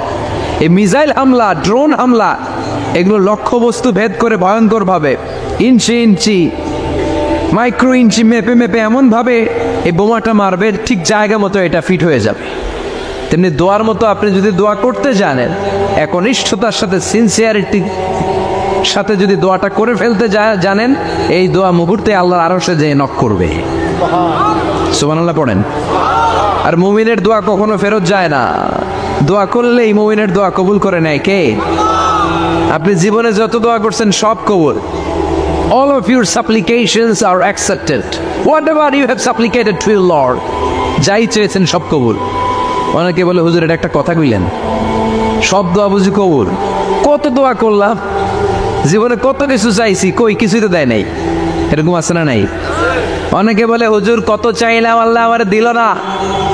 5টা আল্লাহ মেয়ে দিয়েছে, একটা ছেলের জন্য কাবাঘর ধরেও দোয়া করে আসছি, হাজরে আসওয়াদ ধরে দোয়া করে আসছি, মুলতাজামে দোয়া করে আসছি, আরাফাতের ময়দানে দোয়া করছি, কই আল্লাহ দিল না। আর আপনি ওয়াজে কোন যত দোয়া করছেন সব কবুল করে নিছে কে? কন্ট্রাডিক্ট হয়ে গেল না? আমি বললাম সব দোয়া কবুল, আর আপনারা কইতেছেন কই কত কিছু তো পাই নাই। আল্লাহর দোয়া কবুল করার 3টা পদ্ধতি আছে। কয়টা? আপনাদের জীবনী আসছে? কথা শুনতেছেন তো? 3টা পদ্ধতিতে তিনি দোয়া কবুল করেন। চিল্লায় বলেন কয়টা? আপনি দোয়া করা মাত্রই আল্লাহ দোয়াটা অ্যাকসেপ্ট করে নেয়। আল্লাহ বলে accepted, rejected he never shed your সাপ্লিকেশন is rejected. তোমার দোয়া রিজেক্ট করে দিলাম, এটা আল্লাহ কখনো বলে? সুবহানাল্লাহ পড়বেন না? দোয়া করা মাত্রই কবুল করে কে? তবে 3টা পদ্ধতিতে করে। চিল্লায় বলেন তো কয়টা? যখনই যা চাইবেন আল্লাহ বলে দেব দেব দেব, দেব না কখনো বলে না। 3 পদ্ধতিতে কবুল হয়। পদ্ধতি নাম্বার 1, কোন বিষয় আল্লাহর কাছে চাইলেন, দোয়া করলেন, আল্লাহ বলে দেব দেব বলেই তিনি দিয়ে দেয়, ফলে আপনি পেয়ে যান, আপনি খুশি। সুবহানাল্লাহ পড়ে। পদ্ধতি নাম্বার 2, আপনি আল্লাহর কাছে কিছু চাইলেন, আল্লাহ তখনও বলে বান্দা তোরে দেব, রিজেক্ট করে দিলাম এটা বলে না, দেব তবে এখন না, লেটার অন, একটু দেরি করে, পরে দেব, কখন দিলে আমার জন্য ভালো, আমার চেয়ে ভালো জানে কে। তাইলে মাঝে মাঝে সাথে সাথে দেয়, মাঝে মাঝে দেরি করে দেয়। পদ্ধতি নাম্বার 3, আল্লাহর কাছে দোয়া করলেন, আল্লাহর কাছে কায় মনোবাক্যে চাইলেন, তখন আল্লাহ বলে বান্দা আমি দেব, তুই নিরাশ হইস না, তবে এখন দেব না, দেরি করেও দেব না, কিয়ামতের কঠিন ময়দানে যেদিন বিপদে পড়ে যাবি ওই দিন দেব। যেদিন পিতা সন্তানরে চিনে না, সন্তান পিতারে চিনবে না, পীর সাহেব মুরিদরে চিনবে না, মুরিদ পীর সাহেবরে চিনবে না, মুসল্লি ইমাম সাহেব চিনবে না, ইমাম মুসল্লি চিনবে না, নেতা কর্মী চিনবে না, কর্মী নেতারে চিনবে না, চিল্লা এখন ঠিক কিনা? কেউ কাউরে চিনবে না, কেউ কাউর কোনো উপকারে আসতে পারবে না, ওই কঠিন দিনে তোরে আমি দেব রে গোলাপ। তাহলে এই যে এতগুলা দোয়া ছোটবেলা থেকে আনটিল টুনাইট, এই রাত পর্যন্ত যে দোয়াগুলো আল্লাহর কাছে করছেন, লস হয়েছে? চিল্লায় বলেন লস হয়েছে না লাভ? লস না লাভ? আল্লাহ বলে গোলাম চা বেশি বেশি দোয়া কর, উজিবু দাওয়াতাদ দাঈ ইযা দাআন, আমার বান্দা আমার কাছে চাইতে দেরি হয়ে যায়, দোয়া কবুল করতে দেরি হয়, এজন্য বারবার চাইতে হবে। না দিলেও চাবো, না দিলেও হয় একটু পরে দিবে, দেরি করে দিবে, যখন আমার জন্য উপকার হবে ভালো হবে তখন দিবে, তা না হলে কিয়ামতের ময়দানে দিবে। চিল্লায় বলেন ঠিক কি না? বেশি বেশি দোয়া করবেন, সবার জন্য করবেন, নিজের জন্য করবেন, ফ্যামিলি মেম্বারসদের জন্য করবেন, শুভাকাঙ্ক্ষীদের জন্য করবেন, শত্রুদের জন্য বেশি করবেন, হেটার্স যারা আছে ওদের জন্য বেশি দোয়া, আল্লাহ যেন এগুলোর হেদায়েত দেয়। ইসলাম বিরোধী যারা এদের জন্য দোয়া, হিন্দু বন্ধু থাকলে এদের জন্য দোয়া, হেদায়েতের দোয়া, ঠিক কিনা? সবাই সবার জন্য দোয়া করেন। অনেকে কয় হুজুর আমি আরেকজনের জন্য করবো কেন, হ্যাটটা হ্যাঁ করবো, আমার দোয়া আমি করুন, আছে না নাই? না, আপনি তার জন্য করবেন। আপনি যদি আপনার ভাইয়ের জন্য দোয়া করেন, ফেরেশতারা বলে ওয়ালাকা বিমিসলিন, মানে আল্লাহ সে তার ভাইয়ের জন্য যে দোয়া করলো এই দোয়াটা আগে তার জন্য তুমি কবুল করে নাও। আপনি যদি দোয়া করেন আল্লাহ আমার ভাই অসুস্থ, তুমি তারে সুস্থ করে দাও, ফেরেশতারা বলে আল্লাহ যেই লোকটা দোয়া করলো তার মধ্যে যদি কোনো রোগ থাকে আগে তারে সুস্থ করে দাও, পরে বাইরে। ফেরেশতাদের দোয়া কবুল করে নেয় কে? আপনার দোয়া কবুল হইতেও পারে, নাও হইতে পারে, কিন্তু ফেরেশতারা আল্লাহর কাছে দোয়া করলে এটা কবুল হবে না। আপনি যদি দোয়া করেন আল্লাহ আমার ভাইয়ের আর্থিক অবস্থা খুব খারাপ, তারে ধনী বানিয়ে দাও, ফেরেশতারা বলে ওয়ালাকা বিমিসলিন, ও আল্লাহ এই দোয়াকারী তার ভাইয়ের জন্য যেই দোয়াটা করেছে আগে তার জন্য দোয়াটা কবুল করে নাও। সুবহানাল্লাহ পড়েন। এজন্য বেশি বেশি দোয়া করতে রাজি আছেন? বারবার চাইবেন, সকালে বিকালে দুপুরে রাতে শীতকালে গ্রীষ্মকালে সব সময় আমরা দোয়া করব কার কাছে? আল্লাহর কাছে। বারবার চাইলে আল্লাহ খুশি হয়ে যায়, বারবার না চাইলে আল্লাহ রেগে যায়। দুনিয়ার সিস্টেমের একেবারে বিপরীত। আমি যদি এই ভাইয়ের কাছে কোনো একটা বিষয় নিয়ে আসতে যাই, ভাই আমারে 1000 টাকা দেন, বিপদে পড়ছি, দিল 1000 টাকা, নেন বিপদ সারেন, উদ্ধার হন। এক সপ্তাহ পরে আবার ভাইজান বড় বিপদে আছে, 1000 টাকা, তারপরে উনি লজ্জায় পড়ে দিবে, আসছে যখন দেই। পরের সপ্তাহে আবার মিয়া সাহ 1000 টাকা, ওই দিন বলবে ভাই 1000 নাই 500 নিয়ে যান, কথা কন। এর পরের মাসে যদি বলি ভাই বিপদে পড়ছি, দিবে নাকি? লাঠির বাড়ি আছে না নাই? প্রতি সপ্তাহে সপ্তাহে তোমার বিপদ, কথা কন। তার মানে এই দুনিয়ার সিস্টেম হচ্ছে একটা বিষয় নিয়ে বারবার কারো কাছে যাওয়া যায় না, চাওয়া যায় না, শরম লাগে, কথা কন। কিন্তু আল্লাহর সিস্টেমটা একেবারে উল্টো। আল্লাহর কাছে বারবার না চাইলে তিনি রেগে যায়। তিরমিজির বর্ণনা, ইন্নাহু মান লাম ইয়াসআলিল্লাহ ইয়াগদাব আলাইহি, যে ব্যক্তি কোনো বিষয় নিয়ে বারবার আল্লাহর বিরক্ত করে না তার উপর আল্লাহ রেগে যায়। আর বারবার চাইতে যে লোকটা আল্লাহরে বিরক্ত করতে চায় তার উপর আল্লাহ খুশি হয়ে যায়। এজন্য চাবেন আল্লাহর কাছে আজকে থেকে, চাবেন। দোয়া করলে যে কবুল হয় বিশ্বাস হয় মুসলমান। নেক আমলের ওসিলা দিয়ে দোয়া কবুল হয়। আপনার জীবনে যদি কোনো নেক আমল থেকে থাকে, যে নেক আমলগুলো আপনি আল্লাহর সন্তুষ্টির জন্য করেছেন, আমি আজকের মাহফিল আল্লাহর নামে একটা কসম কেটে বলে যাই, ওয়াল্লাহি আল্লাহর কসম করে আমি আপনাদের বলছি, আপনার জীবনের এমন কোনো নেক আমল যদি থাকে যে আমলটা শুধুমাত্র কেবলমাত্র আপনি আল্লাহকে খুশি করার জন্য করেছিলেন, ওই নেক আমলের ওসিলা দিয়ে দোয়া করতে দেরি হবে, দোয়া কবুল হতে দেরি হবে। বিশ্বাস হয়? সন্দেহ লাগছে মনে হয়। বিশ্বাস হয় সবার? নেক আমলের ওসিলা ওই ন্যাক আমলটা শুধুই হয়েছে কার জন্য? চোখের পানি ছাড়ছিলেন এক রাতে আল্লাহর ভয়ে, কাউরে দেখানোর জন্য না, ওই ন্যাক আমল। রাত্রিবেলা হেঁটে যাচ্ছিলেন মসজিদের পাশ দিয়ে, দেখলেন দান বাক্স লেখা, কেউ নাই, কেউ নাই। কচকচে 500 টাকার নোট বের করে ঢুকাই দিছিলেন। এটা হচ্ছে শুধু আল্লাহরে দেখানোর জন্য নেক আমল, ঠিক কিনা? আল্লাকা সিররুন ইনদাল্লাহ বাইনাকা আনতা ওয়া বাইনাল্লাহ আল্লাকা সাদাকাতুন তাখফা লা ইয়ালামুহা ইল্লাল্লাহ আল্লাকা সিররুন ইনদাল্লাহ বাইনাকা আনতা ওয়া বাইনাল্লাহ আল্লাকা সাদাকাতুন তাখফা লা ইয়ালামুহা ইল্লাল্লাহ। সুবহানাল্লাহ পড়েন। আল্লাকা সিররুন ইনদাল্লাহ, তোমার আর তোমার রবের মাঝে গোপন কিছু আছে কি যেটা আল্লাহ ছাড়া কেউ জানে না? তোমার কি কোনো গোপন দান আছে কি যেটা আল্লাহ ছাড়া কেউ দেখেনি? সুবহানাল্লাহ পড়েন। এমন কোন আমল যে আমলটা আপনি করেছিলেন শুধু আল্লাহর খুশির জন্য, ওই আমলের ওসিলা দিয়ে দোয়া করলে কবুল করবে কে? বিশ্বাস হয়? সহিহ বুখারীর বর্ণনা, সালাসাতুন ফিল গার, বনী ইসরায়েলের জামানায় 3 জন লোক সফরে বেরিয়েছে। বানোয়াট ঘটনা না, এটা বুখারীর ঘটনা। সফরে বেরিয়েছে, মরুভূমির মাঝখানে প্রতিমধ্যে প্রচন্ড তুফান আর বৃষ্টি। বৃষ্টি থেকে বাঁচার জন্য এর একটা পাহাড়ের গুহার ভেতরে ঢুকেছে। হঠাৎ থান্ডার, বজ্রপাত, বিজলি, মুষলধারে বৃষ্টি। বৃষ্টির পানিতে পিচ্ছিল হয়ে উপর থেকে বিশাল প্রকাণ্ড একটা পাথরের খণ্ড এসে গুহার মুখের মধ্যে আটকে গিয়েছে। যেই গুহার মুখ দিয়ে তারা ঢুকেছে, ওইখানে বিশাল একটা পাথর গড়িয়ে এসে উপর থেকে বলল, অন্ধকার, ভিতরে কোনো আলো নাই, কোনো জনমানব নাই, বাঁচানোর কেউ নাই, কিচ্ছু দেখা যায় না, ঘুটঘুটে অন্ধকার। বাইরে থেকে আলো আর অক্সিজেন যে আসবে ওই সুযোগটাও নাই। 3 জন বুঝে গেল আমাদের মৃত্যু এখানেই হবে, আমাদের কঙ্কালগুলো শত শত বছর এখানে পড়ে থাকবে, কেউ উত্তারের জন্য আসবে না, ঠিক কিনা? বাঁচানোর কেউ নাই, অক্সিজেন যতটুকু আছে কিছুক্ষণ পরে এটাও শেষ হয়ে যাবে। 3 জনের একজন বলল, আমাদের বাঁচানোর কেউ নাই, একজন ছাড়া তিনি কে? আমাদের 3 জনের জীবনের এমন কোন নেক আমল আছে কিনা যেটা দিয়ে আল্লাহর কাছে দোয়া করা যায়? কার জীবনে কি নেক আমল আছে যেই নেক আমলটা দুনিয়ার কোনো মানুষকে দেখানোর জন্য করা হয় নাই, শুধু করা হয়েছে কার জন্য? এরকম কোন নেক আমল থাকলে দোয়া করা শুরু করো, এছাড়া আমাদের বাঁচার কোনো উপায় নাই। একজন দোয়া করা শুরু করলো, হাদিসে লম্বা একটা হাদিস, আমি সরল বঙ্গানুবাদ শোনাচ্ছি। একজন দোয়া করা শুরু করলো, একজন বলতে শুরু করলো, আল্লাহুম্মা কানা লি আবাওয়ান শাইখান কাবীরান, ও আল্লাহ, আমার বৃদ্ধ বৃদ্ধা মা বাবা ছিল, আমি পেশায় ছিলাম রাখাল, প্রতিদিন রাখালগিরি করার পরে, ছাগলের দুধ দহন করার পরে যখন বাসায় ফিরে আসতাম, সবার আগে আমি আমার আব্বা আম্মারে দুধ খাওয়াতাম।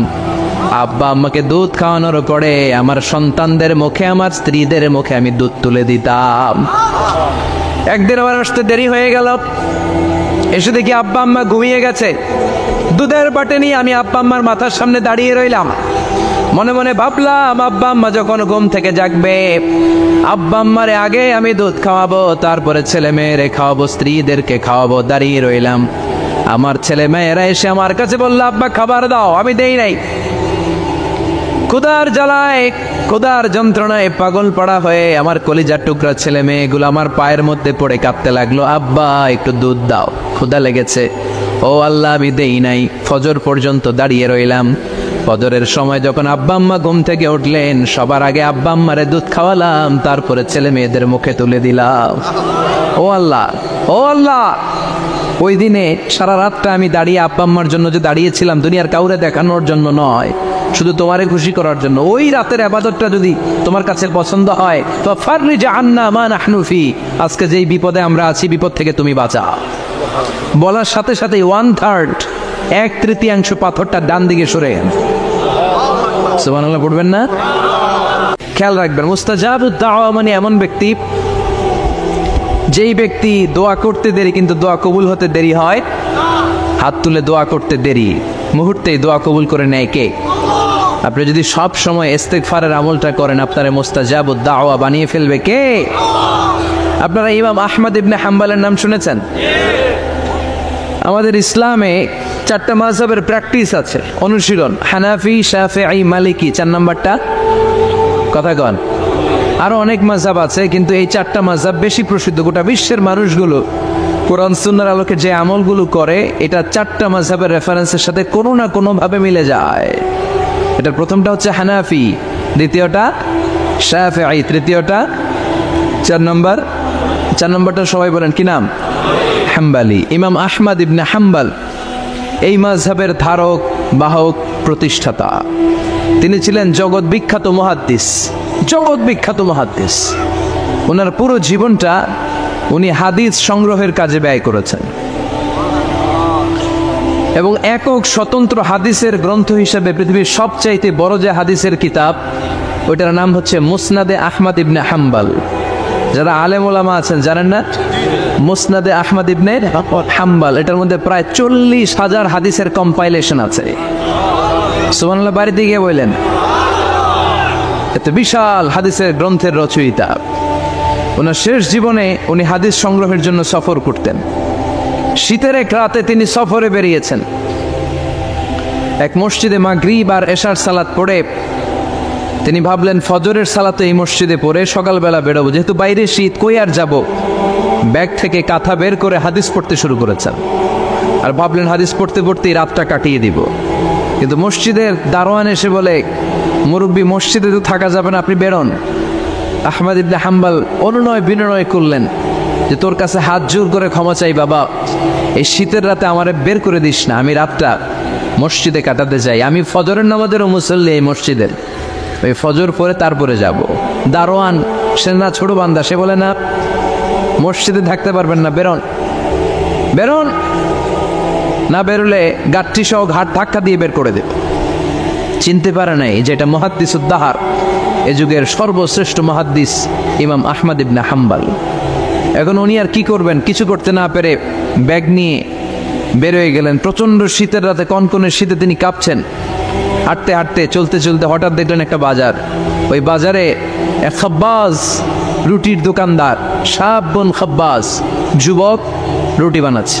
যে সালাম দিলেন, আসসালামু আলাইকুম। বাবা, শীতের রাতে বিপদে পড়েছি, যাওয়ার জায়গা নেই। তোমার যে চুলাতে তুমি রুটি বানাও, এই চুলার পাশে বসে যদি সারা রাত আমি কাটিয়ে দেই আর চুলা থেকে আগুন পোয়াই, তোমার কি কোনো ক্ষতি হবে?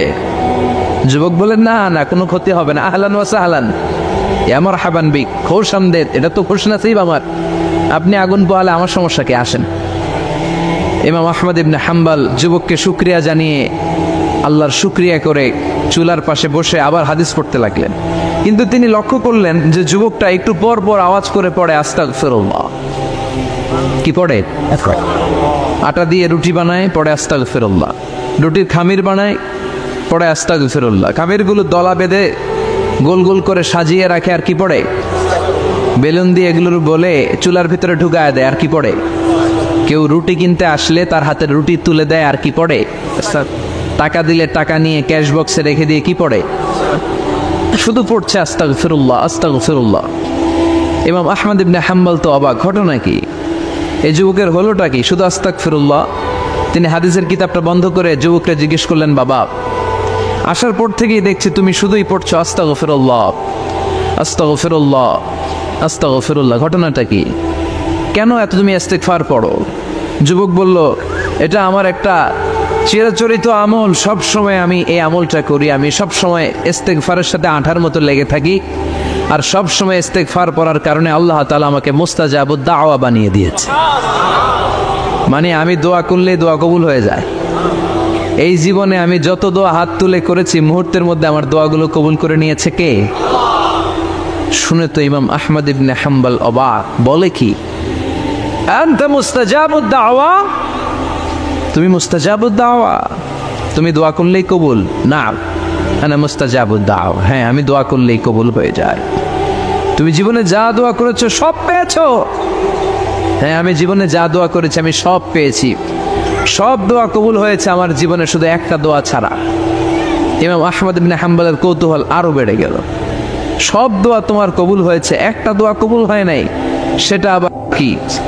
যুবক বলতে আরম্ভ করলো, আমার যে দোয়াটা কবুল হয় নাই সেটা হচ্ছে আমি আল্লাহর কাছে অনেকবার দোয়া করেছি, আল্লাহ শুনেছি এই জামানার সবচেয়ে বড় মুহাদ্দিস, তার নাম নাকি ইমাম আহমদ ইবনে হাম্বল।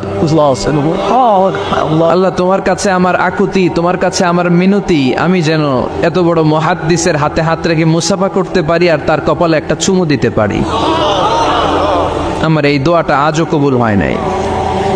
আজও আল্লাহ তাআলা এই দোয়াটা কেন যে কবুল করেন আমি জানি না।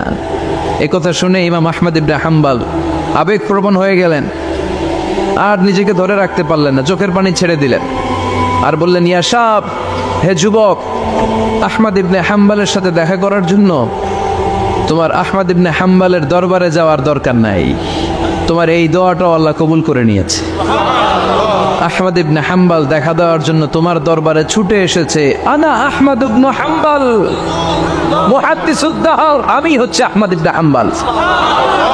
যুবক নিজেকে ধরে রাখতে পারে না, চোখের পানি ছেড়ে দিয়ে ওই যুগের সবচাইতে বড় মুহাদ্দিসকে জড়িয়ে ধরে হাতের মধ্যে হাত রেখে মুসাফা করে আহমদ ইবনে হাম্বলের কপালে চুমুকে দেয়। আর আহমদ ইবনে হাম্বলের কাছে দোয়া চেয়ে বলল, ও ইমাম, রব্বুল আলামিন আমার জীবনের কোনো দোয়া আজকে আর বাকি রেখে দেন নাই, এই যেই দোয়াটা বাকি ছিল এই দোয়াটাও আল্লাহ কবুল করে নিয়েছে। এই দোয়াটাও কবুল, মুস্তাজাবুদ দাওয়া। আপনি সবসময় যদি ইস্তিগফারের সাথে আঠার মতো লেগে থাকতে পারেন, আপনি দোয়া করা মাত্র দোয়া কবুল করে নেবে কে? এজন্য সব সময় অবসরে বসে আছেন, বাস স্টেশনে বসে আছেন, সিএনজিতে চড়ে এক জায়গা থেকে আরেক জায়গায় যাচ্ছেন, বিছানায় শুয়ে আছেন, পড়বেন আস্তাগফিরুল্লাহ। কি পড়বেন? প্রাণ খুলে মন থেকে আওয়াজ করে সবাই পড়েন আস্তাগফিরুল্লাহ। আবারও পড়েন আস্তাগফিরুল্লাহ, চিল্লায় পড়েন আস্তাগফিরুল্লাহ। বিশ্বনবী ইস্তিগফারের অনেকগুলো আলফাজ শিখিয়েছেন, সবচেয়ে সহজ যেটা শিখিয়েছেন সেটার নাম হলো আস্তাগফিরুল্লাহ। বিশ্বনবী জামাতে সালাত শেষে সালাম ফিরিয়ে আওয়াজ করে পড়তেন আল্লাহু আকবার, তারপরে 3 বার পড়তেন আস্তাগফিরুল্লাহ, আস্তাগফিরুল্লাহ, আস্তাগফিরুল্লাহ। পড়ার দরকার আছে না নাই? পড়তে রাজি আছেন তো? সালাম ফেরানোর পরে কি পড়বেন? নাকি দোয়া করার জন্য পাগল হয়ে যাবেন? আল্লাহুম্মা আমিন ইয়া আরহামার রাহিমিন আছে না নাই? পাগল হয়ে যায় দোয়া করার জন্য, কিন্তু তাসবিহগুলো পড়তে চায় না। বিষ্ণুনবী লম্বা তাসবিহ পড়তেন, সালাম ফেরানোর পরেই আস্তাগফিরুল্লাহ পড়তে রাজি আছেন? আবার বিষ্ণুনবী বললেন, যে ব্যক্তি পড়বে আস্তাগফিরুল্লাহ আল্লাযী লা ইলাহা ইল্লা হুয়াল হাইয়ুল কাইয়্যুম ওয়া আতুবু ইলাইহি, যুদ্ধের ময়দান থেকে যদি কেউ পালিয়ে যায় তার কোনো মাফ নাই। এটা অনেক বড় কবিরা গুনাহ, আত-তাওয়াল্লি মিন ইয়াউমিজ যাহর, যুদ্ধের ময়দান থেকে পালালে ওর কোনো মাফ নাই। বিশ্বনবী বলেন, যুদ্ধের ময়দান থেকে পালিয়ে এসেছে কোনো মুসলিম সৈনিক, সেও যদি এই আস্তাগফিরুল্লাহ আল্লাযী লা ইলাহা ইল্লা হুয়াল হাইয়ুল কাইয়্যুম ওয়া আতুবু ইলাইহি মন থেকে পড়ে, তার জীবনের গুনাহ আল্লাহ মাফ করে দিবে। আবার সাইয়েদনা আবু বকর সহিহ বুখারীর বর্ণনা, বিশ্বনবীরে বললেন, ইয়া রাসূলুল্লাহ আল্লিমনি দুআআন আদউ বিহি ফি সালাতি, ও নবী আপনি আমার এমন একটা দোয়া শিক্ষা দেন যেই দোয়াটা আমি নামাজের মধ্যে করব। বিশ্বনবী বললেন, তুমি নামাজের মধ্যে পড়ো, আল্লাহুম্মা ইন্নী যালামতু নাফসি যুলমান কাসীরা ওয়া লা ইয়াগফিরুয যুনুবা ইল্লা আনতা ফাগফিরলি মাগফিরাতাম মিন ইনদিকা ইন্নাকা আনতাল গফুরুর রহিম। সুবহানাল্লাহ। এটারে আমরা বলি দোয়ায়ে মাসুরা, এটাও একটা ইস্তিগফার। যেখানেই ক্ষমা চাওয়ার কথা আছে ওইটাই ইস্তিগফার, বুঝতে পেরেছেন? আল্লাহুম্মা ইন্নী যালামতু নাফসি, ও আল্লাহ অনেক জুলুম করেছি, যুলমান কাসীরা, জুলুমের শেষ নাই, ওয়া লা ইয়াগফিরুয যুনুবা ইল্লা আনতা, আপনি ছাড়া এই জুলুম আর পাপ ক্ষমা করার কেউ নাই। ফাগফিরলি মাগফিরাতাম মিন ইনদিক, নিজ গুণে আমার গুনাহ ক্ষমা করে দেন। ওয়া লা ইয়াগফিরুয যুনুবা ইল্লা আনতা, আপনি ছাড়া গুনাহ ক্ষমা করার দ্বিতীয় কেউ নাই। আমাদের পাপ ক্ষমা করার আর কোন সত্তা আছে? চিল্লায় বলেন আছে? আবার বিশ্বনবী বললেন, যত ইস্তিগফার আছে সব ইস্তিগফারের সেরা সর্বশ্রেষ্ঠ ইস্তিগফারের নাম সাইয়্যিদুল ইস্তিগফার। কি নাম? সহিহ বুখারীর বর্ণনা, শাদ্দাদ ইবনে আউস রাদিয়াল্লাহু তাআলা আনহু বর্ণনা করে বলেন, কেউ যদি দিনের বেলা একবার সাইয়্যিদুল ইস্তিগফার পড়ে, ওই দিন যদি লোকটার মৃত্যু হয়ে যায়, মুহূর্তের মধ্যে লোকটার জান্নাতি ঘোষণা দিয়ে দিবে কে? রাত্রি বেলা যদি কেউ সাইয়্যিদুল ইস্তিগফার একবার পড়ে, ওই রাতে ইন্তেকাল হলে তার জীবনের সব গুনাহ মাফ করে দিয়ে ওই লোকটারেও জান্নাতি করে দিবে কে? দিনে যদি সাইয়্যিদুল ইস্তিগফার একবার পড়েন, ওই দিনে ইন্তেকাল করলে আপনি জান্নাত। রাতে যদি সাইয়্যিদুল ইস্তিগফার কেউ পড়েন, ওই রাতে ইন্তেকাল হলে আপনি জান্নাতি। এটা সহিহ বুখারীর বর্ণনা। সব ইস্তিগফারের রাজা, শ্রেষ্ঠ ইস্তিগফার। মুখস্থ আছে না? কার কার মুখস্থ আছে? হাত তোলেন। সাইয়্যিদুল ইস্তিগফার মুখস্থ আছে কার? মাশাআল্লাহ, তাবারাকাল্লাহ। এটা আপনাদের বাড়ির কাজ দিলাম। যাদের মুখস্থ নাই তারা গুগলে সার্চ করবেন সাইয়্যিদুল ইস্তিগফার, লেখামাত্রই পেয়ে যাবেন। বইতে আছে, বিভিন্ন ইসলামিক দোয়ার বইতে আছে, গুগলে ইউটিউবে সার্চ দিলে পেয়ে যাবেন। এই সাইয়্যিদুল ইস্তিগফার প্রতিটা মুমিনের অন্তরে থাকার দরকার আছে না নাই?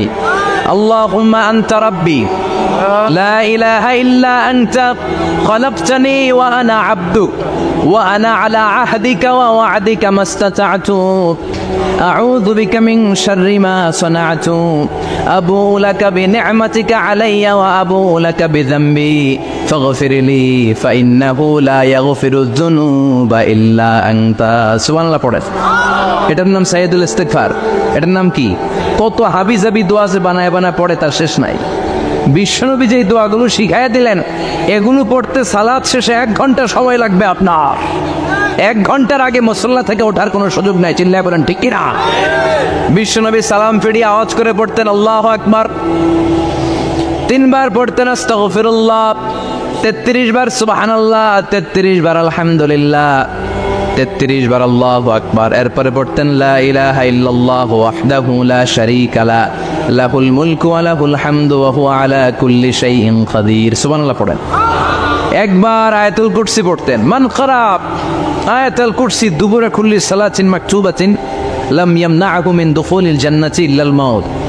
আয়াতুল কুরসি মুখস্থ না সবার? প্রত্যেক ফরজ সালাতের পরে কেউ যদি একবার আয়াতুল কুরসি পড়ে, তার জান্নাতে ঢুকার ক্ষেত্রে আর কোনো বাধা নাই, একটা জিনিস ছাড়া, সেটা হলো মরণ, মৃত্যু। লোকটা মরে না তাই জান্নাতে যায় না, মরলেই জান্নাতি। আয়াতুল কুরসি পড়বেন তো? সালাত শেষে বিশ্বনবী বলতেন আল্লাহুম্মা ইন্না নাসআলুকাল হুদা ওয়াত তুকা ওয়াল আফাফা ওয়াল গিনা اللهم أعنا على ذكرك وشكرك وحسن عبادتك اللهم لا مانع لما أعطيت ولا معطي لما منعت ولا ينفع ذا الجد منك الجد اللهم حبب إلينا الإيمان وزينه في قلوبنا وكره إلينا الكفر والفسوق والعصيان وجعلنا من الراشدين سبحان الله অভাব নাই, সহি দোয়ার অভাব নাই। এগুলো থুইয়া বানায় বানায় আন্দাজে মান্দাজে দোয়া কালাম পড়ে। এজন্য মাসনুন যে দোয়াগুলো আছে এগুলো পড়বেন তো।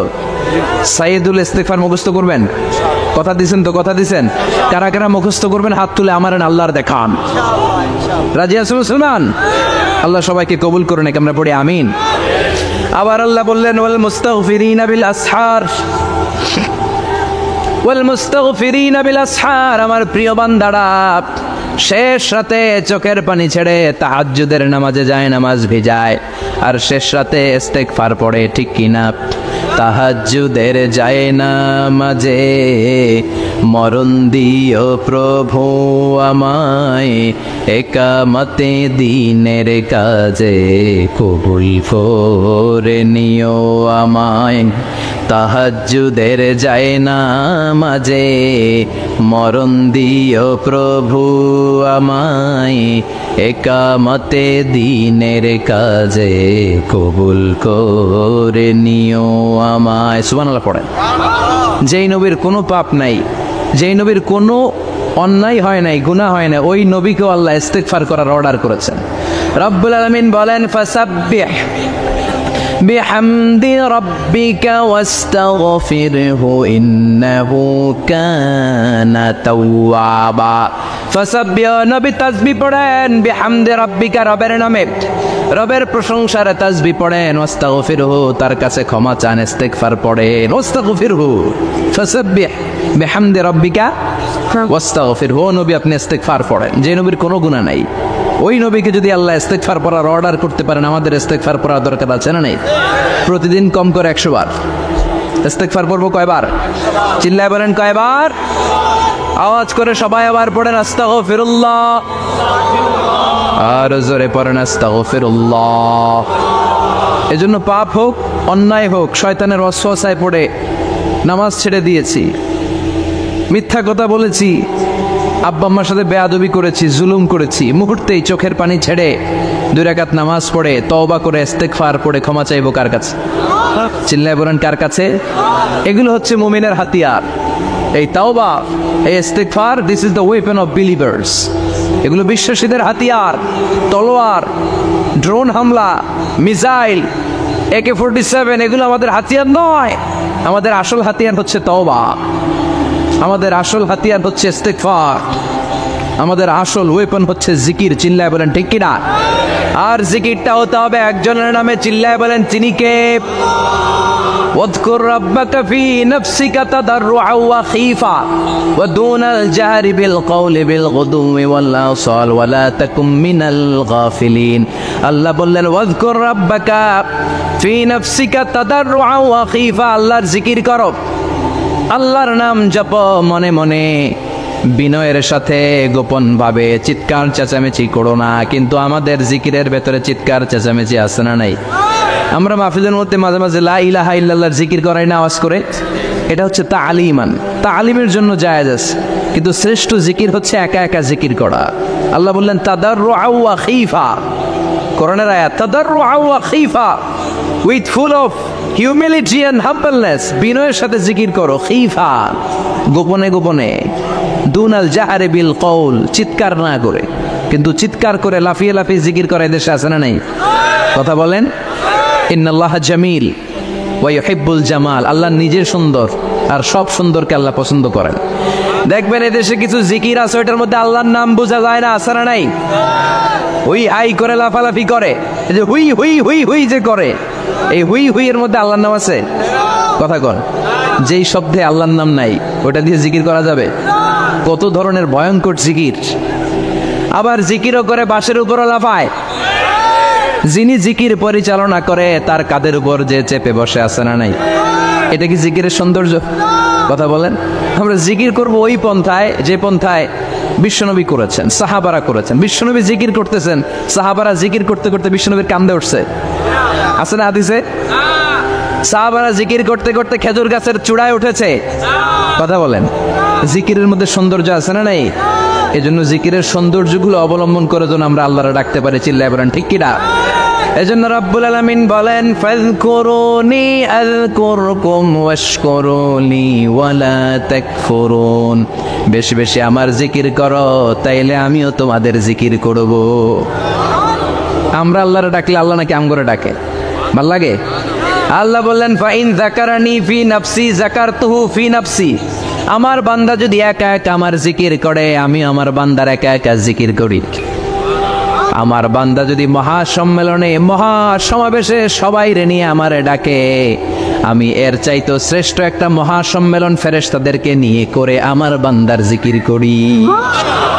ওয়া ইন তাকাররাবা ইলাইয়া শিবরান তাকাররাবতু ইলাইহি যিরাআন, আমার কোন বান্দা আমার দিকে যদি 1 বিঘত এগিয়ে আসতে চায় আমি আমার বান্দার দিকে 1 হাত এগিয়ে যেতে চাই। আমার বান্দা যদি আমার দিকে 1 হাত এগিয়ে আসে আমি আমার বান্দার দিকে 2 হাত এগিয়ে যাই। ওয়া ইন আতানি ইয়ামশি আতাইতুহু হারওয়ালা, আমার বান্দা যদি আমার দিকে হেঁটে হেঁটে আসতে চায় আমি আমার বান্দার কাছে দৌড়ে দৌড়ে যাই। কি আল্লাহ আমরা পাইছি, ডাকা মাত্রই তিনি সাড়া দেয়। চিল্লায় বলেন ঠিক কিনা? এজন্য সবসময় আল্লাহর জিকির দিয়ে হৃদয়টারে সিক্ত রাখার দরকার আছে না নাই? বিশ্বনবী বললেন লা ইয়াজালু লিসানুকা রাতমান মিন যিকরিল্লাহ, সব সময় আল্লাহর জিকির দিয়ে জিহ্বাটারে ভিজায় রাখো। জিকির করেন লা ইলাহা ইল্লাল্লাহ, লা ইলাহা লা ইলাহা ইল্লাল্লাহু মুহাম্মাদুর রাসূলুল্লাহ সাল্লাল্লাহু মাসালুল লাযী ইয়াযকুরু রাব্বা ওয়াল্লাযী লা ইয়াযকুরু রাব্বা মাসালুল হাইয়্যি ওয়াল মাইয়্যিত। যে হৃদয় আল্লাহর জিকির করে আর যে হৃদয় জিকির করে না, বিশ্বনবী বললেন 2 হৃদয়ের পার্থক্য হচ্ছে একটা জীবিত হৃদয় আর একটা মৃত হৃদয়। এখন আপনার হৃদয়কে আপনি কি জিন্দা রাখতে চান না মুর্দা বানাতে চান?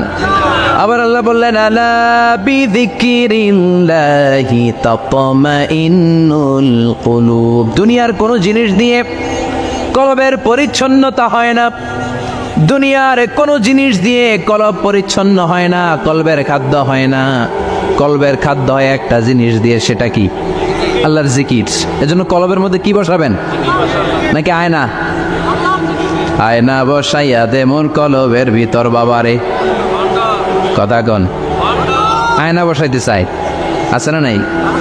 তোর বাবার কলবে তো আয়না নেই, তোরে কি আয়না দিব? বিশ্বনবী কলবে আয়না বসাইছে? সাহাবারা আয়না বসিয়েছে? আবু হানিফা কলবের ভেতরে আয়না বসিয়েছে? ইমাম শাফিঈ কলবে আয়না বসিয়েছে? কলবে আল্লাহর জিকির ছাড়া কোনো আয়না ফায়না বসানো চলবে না। চিৎকার করে বলেন ঠিক কি না? আবার বিশ্বনবী বললেন আফদালুয যিকরি লা ইলাহা ইল্লাল্লাহ। জিকিরের জগতে যত জিকির আছে শ্রেষ্ঠ জিকির হলো লা ইলাহা ইল্লাল্লাহ। মান ক্বালা লা ইলাহা ইল্লাল্লাহ সিদকান মিন কলবিহি দাখালাল জান্নাহ। ঈমানের সাথে ইখলাসের সাথে একবার কেউ যদি লা ইলাহা ইল্লাল্লাহ পড়ে, তার জন্য জান্নাতকে ওয়াজিব করে দিবে কে? এটার নাম কালিমাতে তাইয়্যিবা। কি নাম? দারাবাল্লাহু মাসালান কালিমাতান তাইয়্যিবাতান কাশাজারাতিন তাইয়্যিবা আসলুহা সাবিতুন ওয়া ফারউহা ফিস সামা। এই লা ইলাহার নাম আল্লাহ দিলেন কালিমায়ে তাইয়্যিবা। কি নাম? কথা কোন?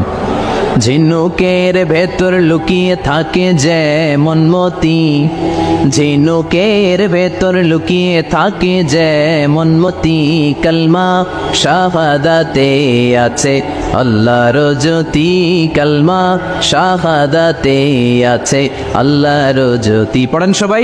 ঝিনুকের ভেতর লুকিয়ে থাকে যেমন মতি, ঝিনুকের ভেতর লুকিয়ে থাকে যেমন মতি, কালমা শাহাদাতে আছে আল্লাহর জ্যোতি, কালমা শাহাদাতে আছে আল্লাহর জ্যোতি।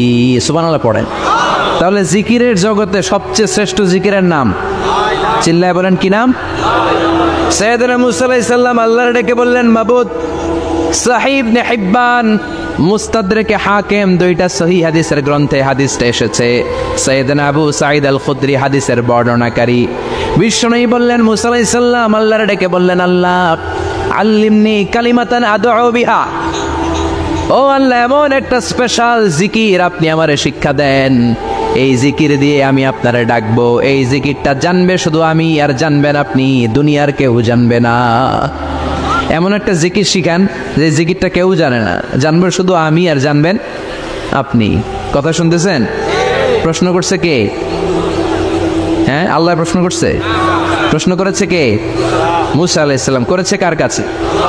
শ্রেষ্ঠ একটা জিকির শিখাইয়া দেন যেটা শুধু আমি করবো আর কেউ করতে পারবেন। আল্লাহ বললেন মুসা পড়ো লা ইলাহা। মুসা আলাইহিস সালাম বললেন আল্লাহ জিজ্ঞেস করলাম কি আর কইলেন কি? লা ইলাহা ইল্লাল্লাহ এটা তো জাতীয় জিকির।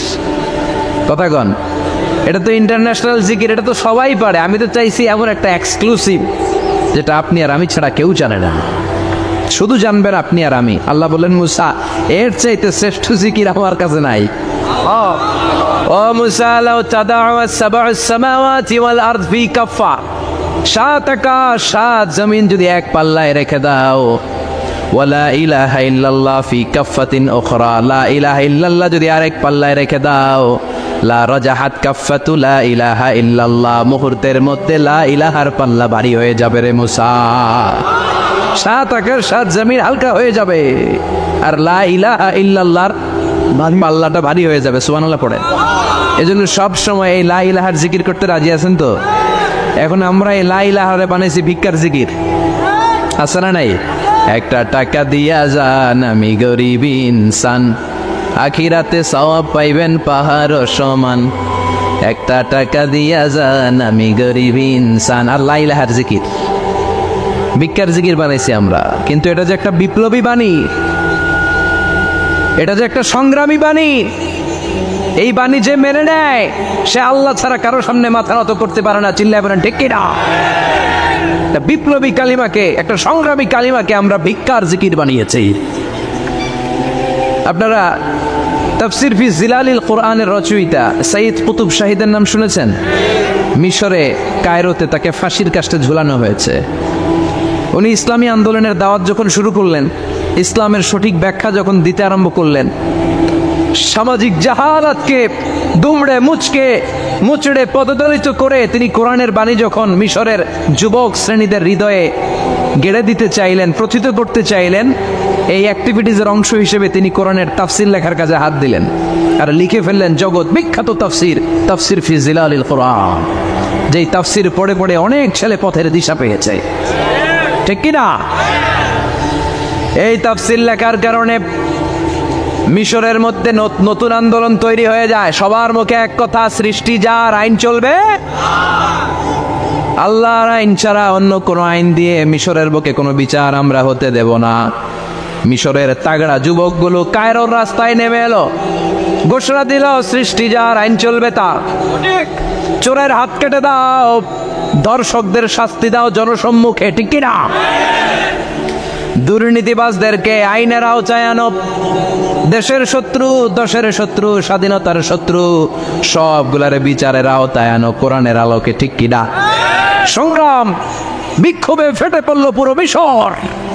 এই বিক্ষোভে টালমাটাল সরকার, জামাল আব্দুল নাসের কোনো উপায় অন্তর না পেয়ে এই তাফসির কারক, এই মুফাসসিরে কোরআনকে জেলের ভিতরে পড়ছে।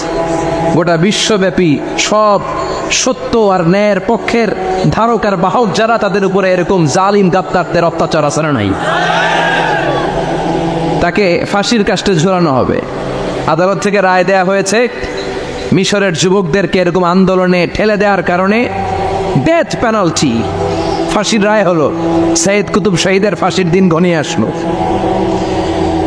কারা কর্তৃপক্ষের নিয়ম অনুযায়ী যাদেরকে হ্যাঙ্গিং করা হয়, ফাঁসি দেয়া হয়, ফাঁসির ঘণ্টাখানিক আগে ওই জেলখানার ইমাম সাহেব এসে তাদেরকে কালিমা পড়ায়। কি পড়ায়? আফদালু যিকরি লা ইলাহা, এই যে শ্রেষ্ঠ জিকির, এই শ্রেষ্ঠ জিকিরটা এসে পড়ায়। সৈয়দ কুতুব শহীদের ফাঁসির কাস্টে দাঁড়ানোর 1 ঘন্টা বাকি। কয় ঘন্টা? In the meantime jail কোডের নিয়ম অনুযায়ী জেলখানার ইমাম সাহেব চলে এসেছে, এসে বললেন সৈয়দ কুতুব শহীদ, আমি আপনারে কালিমা পড়াতে এসেছি, পড়েন লা ইলাহা ইল্লাল্লাহ। সৈয়দ কুতুব শহীদ বললেন, তুই আমার কালিমা শিখাইস না, তোর কাছ থেকে আমার কালিমা শিখতে হবে না। এই কালেমা আমি খুব ভালো করে জানি, যেই কালেমার তালিম দেওয়ার জন্য সরকার তোরে বেতন দিয়ে রাখে, ওই কালিমার ব্যাখ্যা করার কারণে আজকে আমার ফাঁসির মঞ্চে দাঁড়ানো লাগতেছে। চিল্লা এখন, ঠিক কিনা?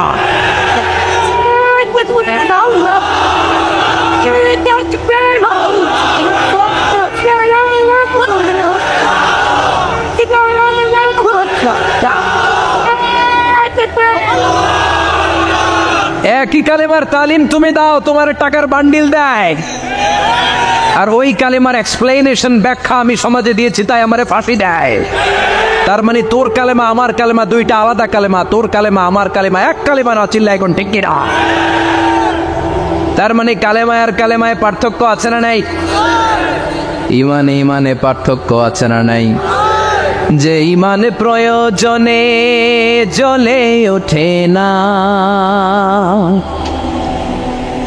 যে ইমান সত্য ন্যায়ের কথা বলে না, যে ইমান প্রয়োজনে জ্বলে ওঠে না, যে ইমান সত্য ন্যায়ের কথা বলে না, যে ইমান বাস্তবে নাই, যে ইমান অন্তরে নাই, মুখে শুধু ফাঁকা বলি, কি করে তারে বলো ইমানে বলি, কি করে তারে বলো ইমানে বলি, কি করে তারে বলো ইমানে বলি। ঠিক না?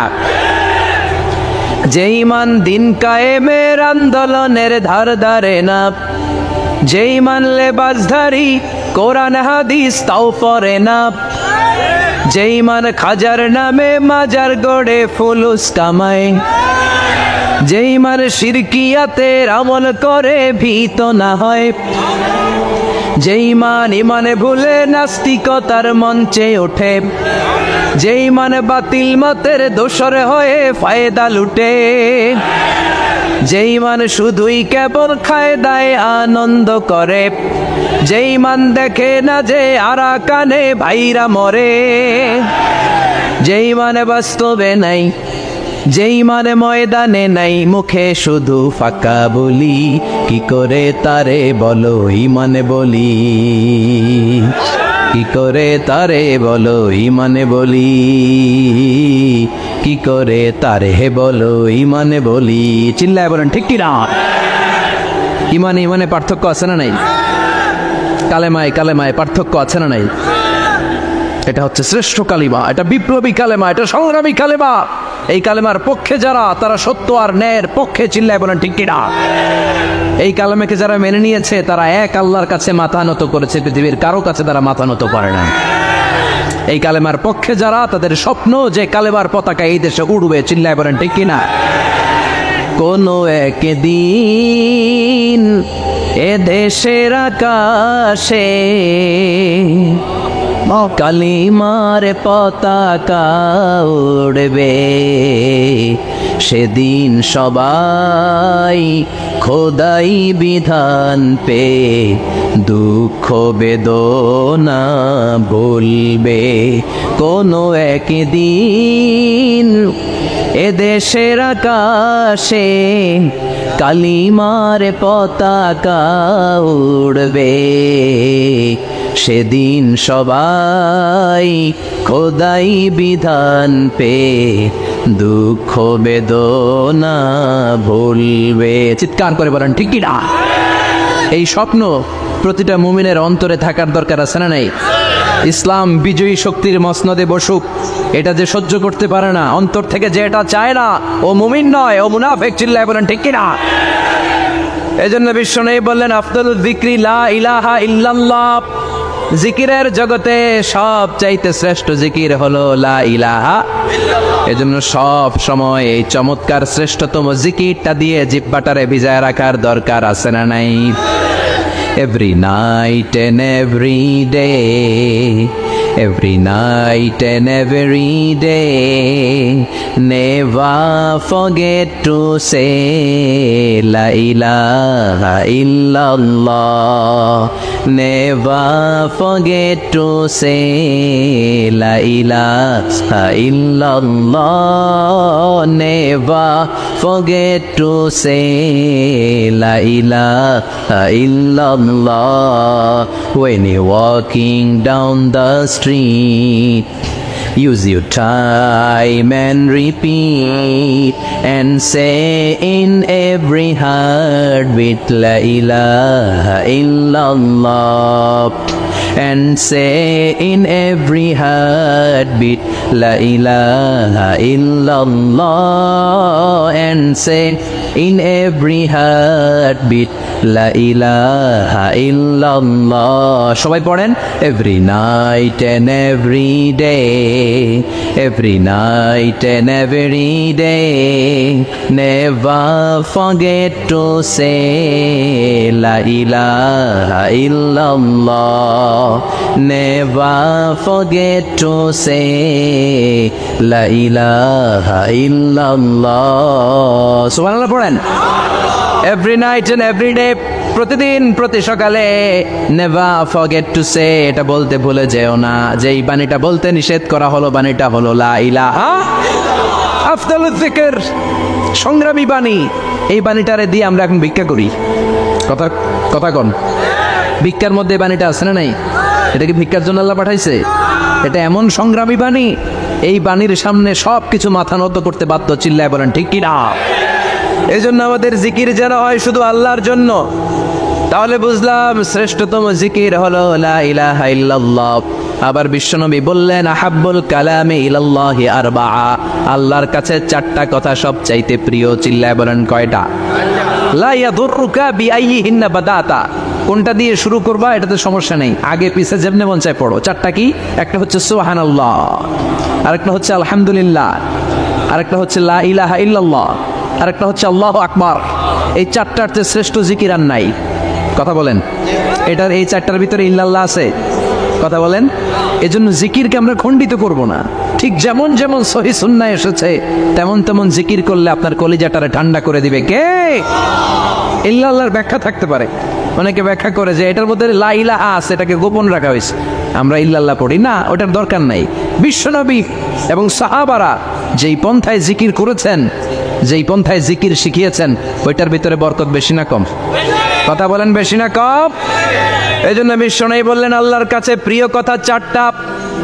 একটা হলো সুবহানাল্লাহ, দ্বিতীয়টা হলো আলহামদুলিল্লাহ, তৃতীয়টা হলো লা ইলাহা ইল্লাল্লাহ, চতুর্থটা হলো আল্লাহু আকবার। সুবহানাল্লাহ, আমার সাথে সাথে আওয়াজ করে পড়েন সুবহানাল্লাহ, আলহামদুলিল্লাহ, লা ইলাহা ইল্লাল্লাহ, আল্লাহু আকবার, সুবহানাল্লাহ, আলহামদুলিল্লাহ, লা ইলাহা ইল্লাল্লাহ।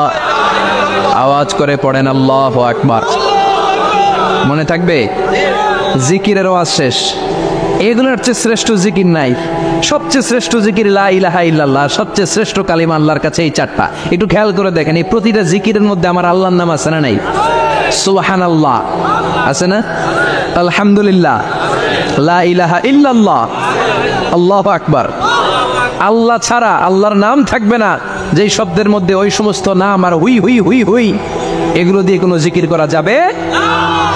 আবার আব্দুল্লাহ ইবনে আমর ইবনে আস বর্ণনা করেন, বিশ্বনবী যখন জিকির গুলো করতেন, আমি বিশ্বনবীকে দেখেছি বিশ্বনবীর আঙ্গুলের কড়ায় জিকির গুনতেন। সুবহানাল্লাহ পড়েন। দেখতেছেন আমার হাত দেখা যায়? দেখা যায়, দেখা যায়। রাআইতুন নাবিয়্যা, আব্দুল্লাহ ইবনে আমর ইবনে আস-এর বর্ণনা, রাআইতুন নাবিয়্যা ইয়াকিদু তাসবিহ বিয়ামিনিহি, আমি বিশ্বনবীকে ডান হাতের গিড়ার ভেতরে তাসবিহ গুনতে শুনেছি, তাসবিহ গুনতে দেখেছি। সুবহানাল্লাহ পড়েন। এখন আমরা লম্বা তাসবিহ ছড়া নেই না, এটা জায়েজ, কিন্তু শ্রেষ্ঠ হচ্ছে হাতের গিড়ায় গণা। এই প্রতিটা গিড়া in the day of judgement আপনার পক্ষে সাক্ষী দিবে। মনে থাকবে? কিভাবে গুনবেন? বা হাতে না ডান হাতে? ডান হাত উঁচু করেন সবাই, এইভাবে। নামাজ শেষ, আল্লাহু আকবার পড়ে 3 বার ইস্তেগফার পড়ে গোনা শুরু, এইভাবে সুবহানাল্লাহ, ঠিক আছে? এরপরে আলহামদুলিল্লাহ, এরপরে আল্লাহু আকবার। সবাই রাজি তো? সবাই রাজি? আল্লাহ তুমি কবুল করো। আরো জোরে পড়েন আমিন। তাহলে আমরা তাওবার পদ্ধতি জানলাম, কেন আমরা ইস্তেগফার পড়ব জানলাম, এরপরে জিকিরের খুঁটিনাটি জানলাম। এবার কেমন করে আল্লাহর কাছে দোয়া করব এটাও জানার দরকার আছে না নাই? বিশ্বনবী বললেন দোয়া মুখুল ইবাদত, দোয়া হলো ইবাদতের নির্যাস। যে দোয়া করে না সে কিছুই করে না। তিরমিজির আরেক বর্ণনায় বিশ্বনবী বললেন আদ-দুআ হুয়াল ইবাদত, দোয়াটাই হলো ইবাদত। দোয়াটা ইবাদত। ধরুন আমি দোয়া করা শুরু করলাম, এটাই ইবাদত। নামাজ যেমনি ইবাদত, জিকির যেমনি ইবাদত, হজ করা যেমনি ইবাদত, দোয়া করাটাও। এজন্য প্রতি নামাজের শুরুতে দোয়া আছে না নাই? সূরাতুল ফাতিহার আরেক নাম সূরাতুদ দোয়া, দোয়ার সূরা। আমরা প্রত্যেকবার সূরা ফাতিহা যখন পড়ি আমরা পড়ি ইহদিনাস সিরাতাল মুস্তাকিম। সবাই পড়েন ইহদিনাস সিরাতাল মুস্তাকিম। ও আল্লাহ, আপনি আমাদেরকে সরল সঠিক পথ দেখান। পড়েন আমিন। ও আল্লাহ, show us the right path, show us the correct path, show us the middle path. আল্লাহ মধ্যম পন্থা দেখান, মাঝামাঝি রাস্তাটা দেখান, সিরাতুল মুস্তাকিম দেখান। আমাদেরকে রাস্তা দেখায় কে? কথা বলেন না। আমরা যদি পথ ভুলে যাই পথ দেখায় দেয় কে? আমি যদি কোনো দিন পথে ভুলে যাই, হাত ছানি দিয়ে কাছে নিও, মমতার বন্ধনে আমায় বেঁধে সব ভুল ক্ষমা করে দিও। আমি যদি কোনো দিন পথে ভুলে যাই, হাত ছানি দিয়ে কাছে নিও, মমতার বন্ধনে আমায় বেঁধে সব ভুল ক্ষমা করে দিও। আমি যদি কোনো দিন পথে ভুলে যাই, পড়েন, হাত ছানি দিয়ে কাছে নিও, মমতার বন্ধনে আমায় ডেকে সব ভুল ক্ষমা করে দিও। চিল্লায় পড়ে না আমি? আরো জোরে আমিন। এজন্য বিশ্বনবী বললেন যে দোয়া বাদ দিল তার সব বাদ। কারণ দোয়া দিয়ে নামাজ শুরু, দোয়া দিয়ে সব শুরু, দোয়াটাই হলো ইবাদত। চিল্লায় বলেন ঠিক কি না? আর দোয়া ও সিলাহুল মুমিন, দোয়া হচ্ছে মুমিনের উইপেন, অস্ত্র, মুমিনের বড় অস্ত্র। যেখানে সবকিছুর দৌরাত্ম্য শেষ ওইখানে দোয়ার দৌরাত্ম্য শুরু, যেখানে সবকিছুর কারিশমা শেষ ওখান থেকে দোয়ার কারিশমা শুরু। এরকম অনেক ক্যান্সারের মতো দুরারোগ্য ব্যাধিতে আক্রান্ত, ডক্টর ফাইনালাইজ করে দিয়েছে বাঁচবে না, 2 মাস বাঁচবে। কয় মাস? কথা বলেন। মাত্র 2 মাস সে বাঁচবে, তারপরও দেখা গেছে লোকটা 7 বছর বেঁচে ছিল। আছে না নাই? দোয়া, দ্য পাওয়ার অফ দোয়া। Everything is prewritten but by supplication is it's rewritten. সবকিছুই আগে লেখা থাকে। মহাবিশ্ব সৃষ্টির 50,000 বছর আগে আমাদের ভাগ্যে কি ঘটবে সব লিখে রেখেছে কে? সব অপরিবর্তনীয়, কিন্তু এই তাকদিরেরও কিছু জিনিস আল্লাহ চেঞ্জ করে দেয় দোয়ার বরকতে। এজন্য দোয়া করার দরকার আছে না নাই? মায়ের কাছে দোয়া চাবেন, মায়ের দোয়া আল্লাহ ফেরায় না। মজলুম ব্যক্তির দোয়া আল্লাহ ফেরায় না, মুসাফিরের দোয়া আল্লাহ ফেরায় না। যিনি রোজা রেখে দোয়া করেছেন তার দোয়া আল্লাহ ফেরায়। এজন্য বেশি বেশি আল্লাহর কাছে দোয়া করতে রাজি আছেন তো? কিন্তু দোয়াটা হইতে হবে সিনসিয়ার, একনিষ্ঠ দোয়া। অনেকে দেখবেন দোয়াও করে ওদিকেও তাকায় আছে, জুমার নামাজে প্রায় হয় বিশাল দোয়াও করতেছে আবার এদিকে, আছে না নাই? আবার দোয়াও করে মোবাইলও টিপে, কথা কন। আবার আমরা আলোচনা শেষে দোয়াও করি, পোলাপাইন সেলফিও তোলে, আছে না নাই? সিনসিয়ারিটি নাই। আপনার কি পরিমাণে সিনসিয়ারিটি আছে এটার উপর ডিপেন্ড করবে আপনার দোয়া কবুল হবে কি হবে না। একজন দোয়া করলে মুহূর্তে কবুল, চোখ বন্ধ করলে আল্লাহর আরশে চলে যায়।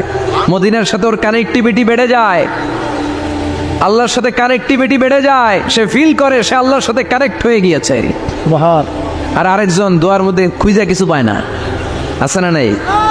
2 দোয়ায় পার্থক্য আছে না? কথা কন। এজন্য সম্মানিত ভাইরা, দোয়াই যখন করবেন সিনসিয়ারলি করবেন, কানেক্টিভিটিটাকে স্ট্রং করার চেষ্টা করবেন। সিনসিয়ার দোয়া is like a missile. Missile নাম শুনছেন? হামলা করে না, মিসাইল হামলা করেছে ইসরায়েল, শোনেন নাই? মারলে একেবারে ধ্বংস করে যায় সব।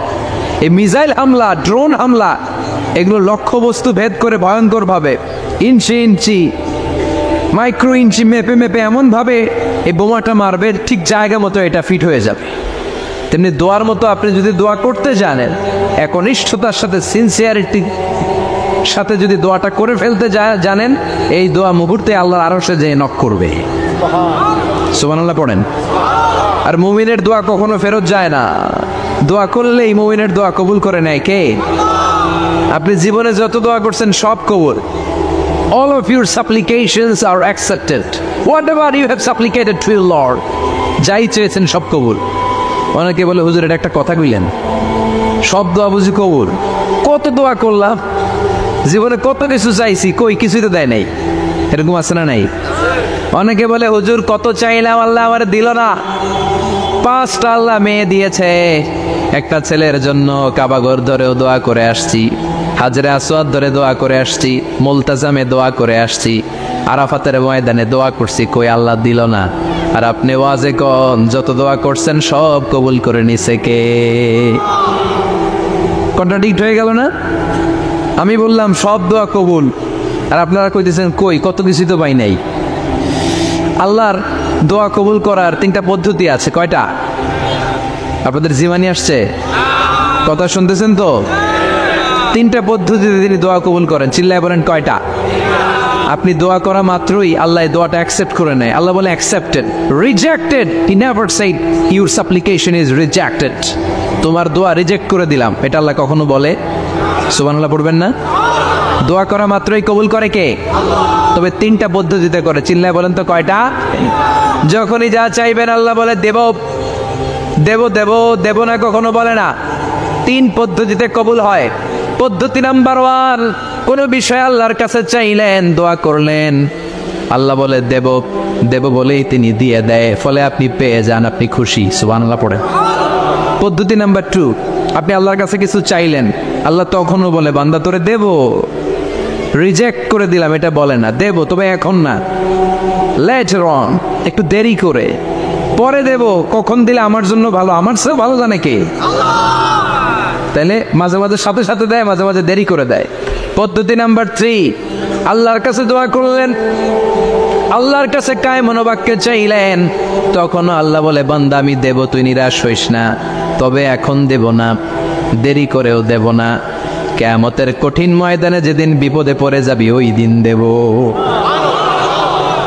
যেদিন পিতা সন্তানরে চিনে না, সন্তান পিতারে চিনবে না, পীর সাহেব মুরিদরে চিনবে না, মুরিদ পীর সাহেবরে চিনবে না, মুসল্লি ইমাম সাহেব চিনবে না, ইমাম মুসল্লি চিনবে না, নেতা কর্মী চিনবে না, কর্মী নেতারে চিনবে না। চিল্লা এখন ঠিক কিনা?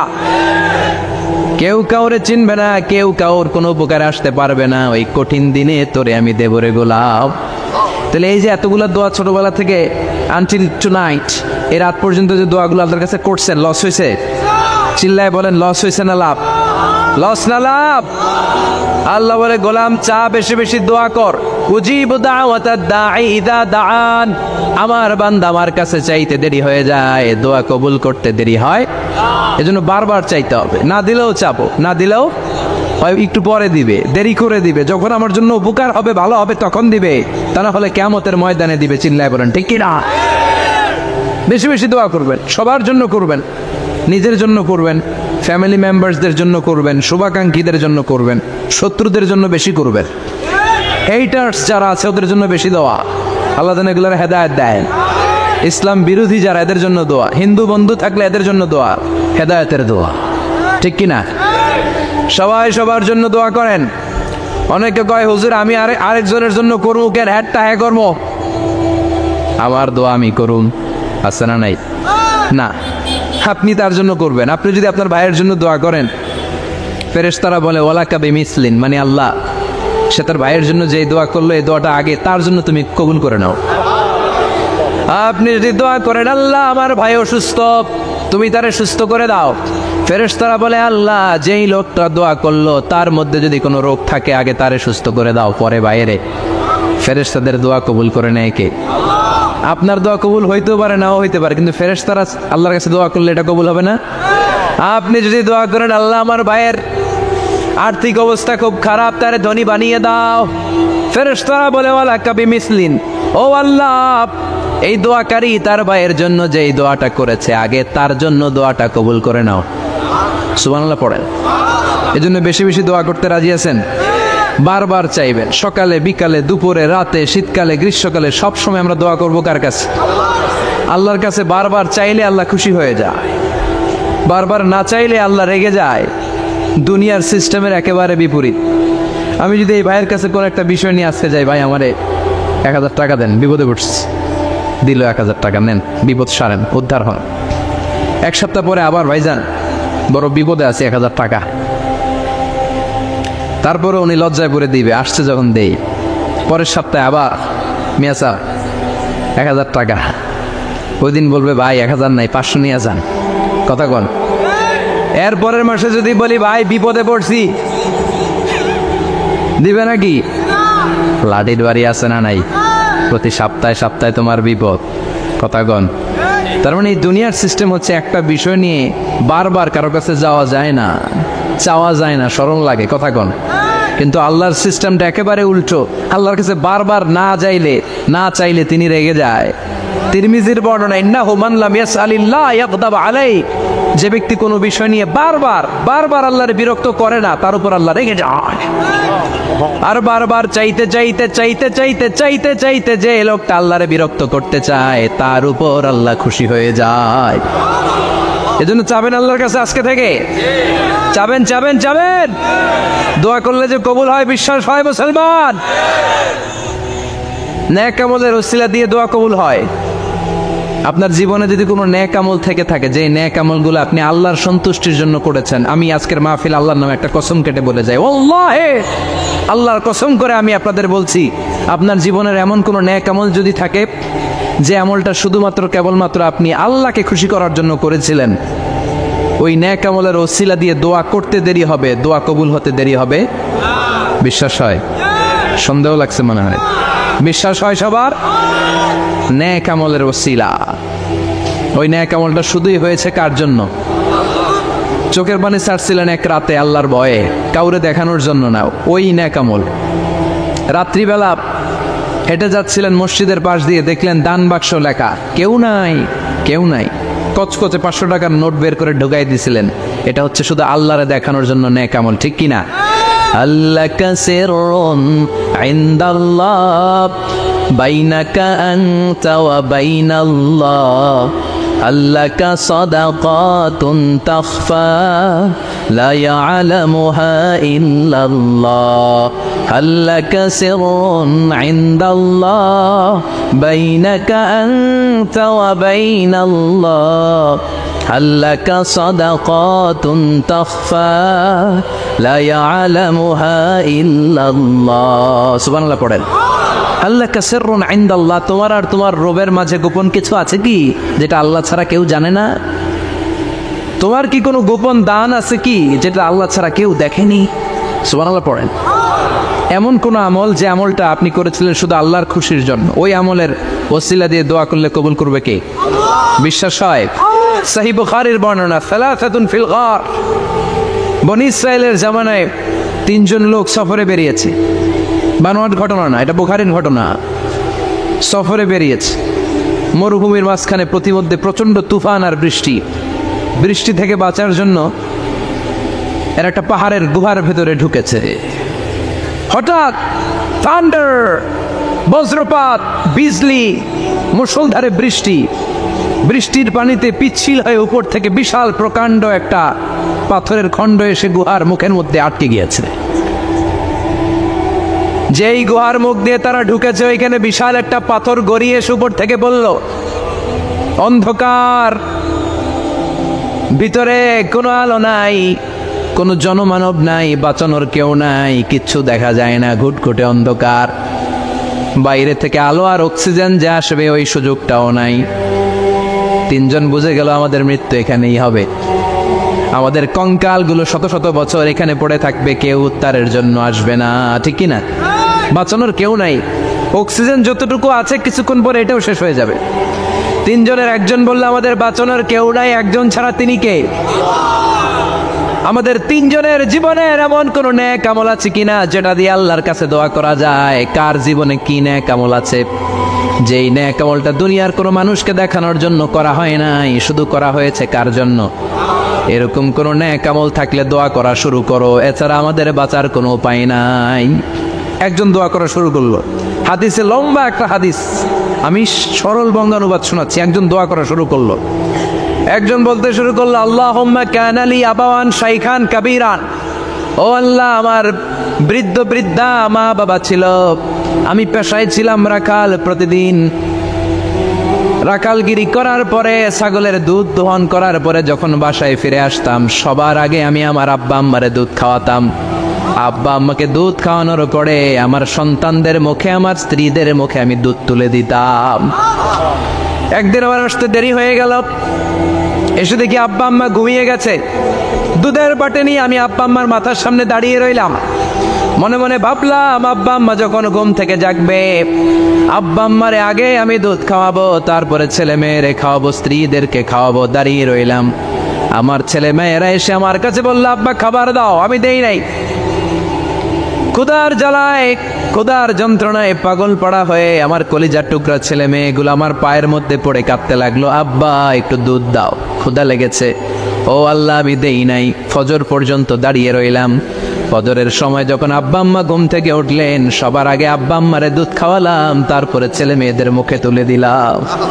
ও আল্লাহ, ও আল্লাহ, ওই দিনে সারা রাতটা আমি দাঁড়িয়ে আব্বা আম্মার জন্য যে দাঁড়িয়েছিলাম, দুনিয়ার কাউরে দেখানোর জন্য নয়, শুধু তোমারে খুশি করার জন্য। ওই রাতের ইবাদতটা যদি তোমার কাছে পছন্দ হয়, তো ফাররিজ আন্না মা নাহনু ফি, আজকে যেই বিপদে আমরা আছি, বিপদ থেকে তুমি বাঁচাও।